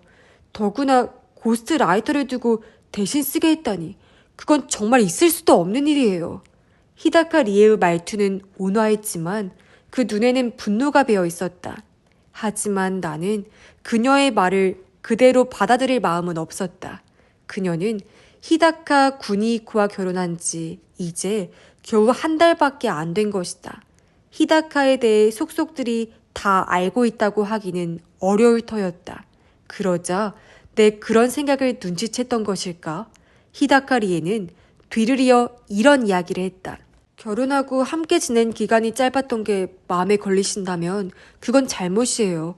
왜냐면 저는 남편의 작품 담당자로 일했던 적도 있으니까요. 그건 우리도 이미 확인한 일이었다. 그녀는 예전에 모 출판사에 근무했고 바로 그때 히다카 구니이코를 만났던 것이다. 그 즈음에는 다음 작품은 어떤 것을 쓸지 편집자로서 그와 열띤 토론을 했었어요. 결과적으로 제가 담당한 건 장편 소설 한 편뿐이었지만 그래도 둘이 상의했던 밑그림이 없었다면 그 소설은 이 세상에 나오지 못했을 거예요. 그러니까 노노구치 씨가 관여할 여지 같은 건 전혀 없었어요. 그건 어떤 작품이죠? 야광충이라는 장편 소설이에요. 작년에 출판됐죠. 나는 그 소설은 읽어보지 못했기 때문에 동행한 형사에게 그 작품에 대해서 알고 있느냐고 물어보았다. 이번 수사의 성격상 수많은 형사가 히다카 구니이코의 소설들을 어떤 형태로든 읽어보았던 것이다. 그의 대답은 명료하고 게다가 흥미로웠다. 야광충은 노노구치 오사무의 노트나 플로피 디스크 속에서 내용이 일치되는 원고가 발견되지 않았던 작품 중에 하나라는 것이었다. 이런 작품이 사실은 그 밖에도 많이 있었다. 하나의 특징으로서 히다카 구니이코가 데뷔하고 3년쯤까지의 작품들이 그런 경우였다. 또한 그 이후의 작품에서도 절반 가까이는 그에 해당하는 원고가 노노구치의 집에서 발견되지 않았다. 이런 결과를 통해 나는 히다카 구니이코가 노노구치 오사무라는 고스트라이터를 두고 있으면서 한편으로는 본인도 직접 소설을 썼던 게 아닌가 하고 생각하고 있다. 그러므로 히다카 리에가 말하는 대로 둘이 상의했던 밑그림이 없었다면 이 세상에 나오지 못했을 소설이라는 게 따로 존재하더라도 전혀 이상할 게 없다. 나는 질문 내용을 조금 바꾸어서 그렇다면 노노구치 오사무가 히다카 구니이코를 살해한 것과 관련하여 그 동기에 대해 뭔가 짐작이 가는 일은 없느냐고 물어보았다. 그 점에 대해 저도 계속 생각하고 있어요. 하지만 정말 아무것도 떠오르는 게 없습니다. 어째서 노노구치 씨가 남편을... 사실을 말하자면 그 사람이 범인이라는 말 자체를 아직 믿을 수가 없는 심정이에요. 왜냐하면 둘이 정말 친한 사이였거든요. 그 두 사람이 말다툼을 하는 것도 본 적이 없어요. 이건 뭔가 잘못된 게 아닌가? 지금도 전 그렇게 생각하고 있는걸요. 그녀의 표정에서 연극적인 건 감지되지 않았다. 돌아올 때쯤에 히다카 리에는 내게 한 권의 책을 건네주었다. 회색 바탕에 금가루를 뿌린 듯한 장정의 그 책은 야광충 단행본이었다. 이 책을 읽어보고 남편의 실력에 의심을 품는 듯한 말은 하지 말아달라는 의미인지도 모른다. 그날 밤부터 나는 이 책을 읽기 시작했다. 그러고 보니 내가 노노구치 오사무에게 히다카 구니이코의 작품 중에 추리소설이 있느냐고 물었을 때 그가 이 작품의 제목을 말했었다. 뭔가 다른 의도가 있어서 이 책을 거론했는지 어떤지는 아직 알 수 없다. 하지만 생각해보니 일부러 자신이 관여하지 않은 작품을 추천했는지도 모른다. 야광충은 나이 많은 남자와 그의 젊은 아내에 대한 이야기였다. 남자는 화가, 아내는 그의 모델이기도 하다. 화가는 아내가 부정한 짓을 저지르는 게 아닌가 하고 속을 태우고 있다. 여기까지는 그저 흔해 빠진 통속 소설 같았다. 하지만 이 아내가 실은 이중인격자였고 그것을 남편인 화가가 알게 되는 대목에서부터 이야기는 속도감 있게 펼쳐진다. 그녀 인격의 어느 한쪽에게 젊은 연인이 있어서 둘이 화가를 살해하려고 한다는 게 밝혀지는 것이다. 그런데 또 다른 쪽의 인격은 화가의 충실한 아내이고 그를 진심으로 사랑한다. 화가는 그녀를 병원에 데려가기로 마음먹는다. 그런 어느 날 책상 위에 이런 메모가 놓여 있었다. 정신과 의사에 의해 살해되는 것은 그녀인가? 아니면 나인가? 즉 병이 나았을 때 그를 사랑하는 쪽에 인격이 남게 된다는 보장이 없다는 뜻이다. 이 메모를 남긴 것은 물론 악마 아내 쪽일 것이다. 고뇌를 거듭하던 그는 밤이면 밤마다 자신이 살해되는 꿈을 꾼다. 천사의 얼굴을 가진 아내가 그에게 미소를 보낸 뒤에 침실의 창문을 여는 것이다. 그러면 거기로 한 남자가 들어온다. 남자는 나이프를 들고 그에게 덤벼들지만 그 직후에 남자의 모습은 아내로 바뀐다. 그런 꿈이었다. 마지막에는 정말로 목숨이 위태로운 지경에 이르게 되는데 정당 방위라는 형태로 화가 쪽이 아내를 칼로 찔러 죽이고 만다. 그리고 거기서 그의 새로운 고뇌가 시작된다. 죽기 직전에 그녀의 인격이 바뀐 듯한 마음이 들었기 때문이다. 자신이 죽인 것은 천사였는가 악마였는가? 대답은 영원한 수수께끼다. 줄거리만 정리하면 대강 그런 이야기지만 수준 높은 독자라면 뭔가 좀 더 그럴싸한 평론을 할 수 있을 것이다. 노년의 성욕이라든가 예술가의 내면에 잠재된 추악한 심성 등도 세심하게 평가할 필요가 있는지도 모른다. 하지만 국어에 영 소질이 없었던 나로서는 문장의 행간을 읽는다는 건 애초에 안 될 일이고 표현력의 우열을 가리는 것도 어려웠다. 히다카 리에에게는 미안하지만 별로 재미가 없었다는 게 나의 솔직한 느낌이었다. 여기서 두 사람의 양력을 비교해보자. 히다카 구니이코는 모 사립대학의 계열 고등학교에 입학하여 그대로 그 대학의 문학부 철학과에 진학했다. 그곳을 졸업한 뒤에는 홍보 대리점과 출판사 등을 전전했고 그 사이에 응모한 단편소설로 신인상을 수상한 게 계기가 되어 작가 활동을 시작했다. 그게 약 10년 전의 일이다.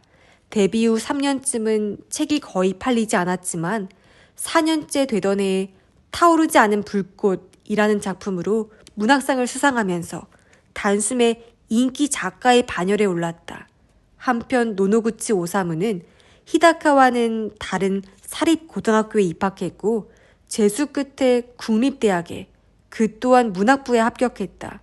전공은 국문과, 교직과정을 이수해 졸업 후에 공립중학교 교사로 부임했다. 올해 초에 사직하기까지 3개 학교에서 교편을 잡았다. 나와 함께 근무했던 곳은 그로서는 두 번째 학교였다. 노노구치 오사무가 작가로 데뷔한 것은 3년 전이다. 1년에 2번 발행되는 어린이 동화 잡지에 30매의 원고가 실린 것이다. 단 그의 이름으로 발간된 단행본은 아직 한 권도 없었다. 각자 다른 길을 걸어온 두 사람이 재회한 건 노노구치 오사무에 의하면 7년 전쯤이었다. 소설 및 잡지 등을 통해 히다카의 이름을 보고 반가워서 찾아갔던 게 계기였다고 한다. 그건 사실일 터였다. 앞서 말한 대로 그 재회로부터 약 1년 뒤에 히다카는 문학상을 탔지만 수상작인 타오르지 않는 불꽃은 노노구치의 원고와 내용이 일치하는 첫 번째 책인 것이다. 노노구치와의 재회가 히다카에게 행운을 몰고 왔다 라고 생각해도 무방할 것이다. 나는 소설 타오르지 않는 불꽃을 출간한 출판사에 찾아가 당시의 담당 편집자에게서 이야기를 들어보기로 했다. 그 사람은 미무라라는 이름의 겸손한 중년 남자로 현재는 소설 잡지의 편집장으로 출세해 있었다. 내가 던진 질문의 포인트는 한 가지였다. 즉, 히다카 구니코의 그 소설은 그때까지의 그의 실력으로 봐서 예상할 만한 것이었는가? 아니면 갑작스럽게 그간의 실력을 훌쩍 뛰어넘는 것이었는가? 하는 것이었다. 그러자 미무라 씨는 질문에 대답하기 전에 다음과 같이 물었다. 이거 요즘 떠드는 고스트라이터설의 반증 수사예요? 약간 신경질적인 질문이라는 게 느껴졌다. 그들로서는 이미 세상을 떠났다지만 히다카 구니코의 이름에 상처를 입힐 수는 없는 입장일 터였다. 아니요, 썰이라고 할 만큼 근거가 있는 이야기가 아닙니다. 그저 확인만 하려는 거예요. 별 근거도 없이 그런 엉뚱한 이야기가 나온다는 건 도저히 이해할 수가 없네요. 미무라 씨는 그렇게 비판의 소리를 한마디 던진 뒤에 내 질문에 대답해 주었다. 결론부터 말하자면 타오르지 않는 불꽃이 히다카 씨에게 모종의 분기점이 되었던 건 분명해요. 그 작품으로 한꺼풀을 벗었다고 할 수 있죠. 둔갑을 했다 라고 하는 사람도 있었습니다. 그럼 그때까지의 작품에 비해서 특별히 뛰어났다는 건가요? 뭐 그런 얘기가 되겠지만 나로서는 그다지 예상 밖이라는 느낌은 없었어요. 히다카 씨는 원래부터 파워가 있는 작가였습니다. 근데 지나치게 자신의 글을 잘라내는 바람에 독자가 미처 따라가지 못하는 경우가 많았죠. 작가의 의도가 제대로 전달되지 않았다고나 할까요? 그런 점에서 타오르지 않는 불꽃은 아주 정리가 잘 된 작품이었어요. 읽어보셨습니까? 네, 읽었어요. 좋은 이야기였습니다. 그렇죠. 나는 지금도 그 작품이 히다카 씨의 소설 중에서 최고의 작품이라고 생각합니다. 타오르지 않는 불꽃은 평범한 셀러리맨이었던 한 남자가 출장길에 목격한 불꽃놀이의 아름다움에 매료되어 폭죽 장인이 된다는 이야기다. 스토리도 재미있지만 불꽃의 묘사가 특히 훌륭했다. 그건 한 번에 발표한 소설이었죠. 연재 같은 게 아니고. 그렇습니다. 히다카 씨가 그 소설을 쓰기 전에 미리 작품에 대한 상의나 이야기를 했습니까? 그건 물론 했습니다. 항상 어떤 작가와도 합니다. 그때 히다카 씨와는 어떤 이야기를 하셨죠? 우선 내용에 대해 말했어요. 주제라든가 스토리, 그리고 뭐 주인공의 캐릭터 같은 거였죠. 그걸 두 분이서 함께 생각해내는 건가요? 아니요. 기본적으로는 모두 히다카 씨가 생각해냅니다. 당연하죠. 그쪽이 작가니까요. 나로서는 작가의 이야기를 들어보고 간단한 의견을 말해주는 정도예요. 이를테면 주인공이 폭죽 장인이라는 설정 말인데요. 그것도 히다카 씨 본인의 아이디어였나요? 물론입니다. 그런 설정을 듣고 어떻게 느끼셨어요? 어떻게라는 건 무슨 말씀이신지. 이건 그야말로 히다카 씨다운 아이디어구나 라는 느낌이었습니까? 별로 뭐 그런 느낌은 아니었어요. 그렇다고 전혀 뜻밖인 것도 아니었죠. 폭죽 장인에 대해 다룬 소설가가 적지 않으니까요. 미무라 씨가 뭔가 충고를 해서 그 내용이 바뀌었다 하는 부분은 없습니까? 그리 크게 바뀐 부분은 없어요. 완성된 원고를 보고 의문점이 있을 경우에는 우리 편집자들이 지적을 합니다. 하지만 그것을 어떻게 고치는가는 전적으로 작가가 할 일이에요. 마지막 질문입니다. 만일 히다카 씨가 타인의 작품을 자기의 말, 자기의 표현으로 다시 썼을 경우에 그것을 읽고 당신은 그게 다른 사람의 글이라고 구별할 수 있습니까? 미무라 씨는 잠시 생각하더니 대답했다. 솔직히 말씀드리면 그건 구별하기 힘들어요. 그 작가의 글이냐 아니냐를 알 수 있는 단서는 단어의 사용이나 표현 방식에 있거든요. 하지만 그는 다음과 같이 덧붙이는 것도 있지 않았다. 하지만 형사님, 타오르지 않은 불꽃은 틀림없이 히다카 씨 본인의 작품이에요. 집필 중에도 몇 번 만났지만 그는 항상 고심에 고심을 거듭하고 있었습니다. 너무 힘들다면서 소설 쓰기를 때려치우려고 한 적도 있어요. 남의 소설을 초안으로 썼다면 뭐 그렇게 고민할 필요가 있었겠습니까? 나는 거기에 대해서는 굳이 대꾸하지 않고 인사말만 건네고 자리에서 일어섰다. 하지만 머릿속에서는 이미 반론이 만들어져 있었다. 그것은 괴로울 때나 힘들 때나 즐거운 것처럼 행동하는 건 어렵지만 그 반대의 연극은 그다지 어렵지 않다는 것이었다. 나의 고스트 라이터 썰은 흔들리지 않았다.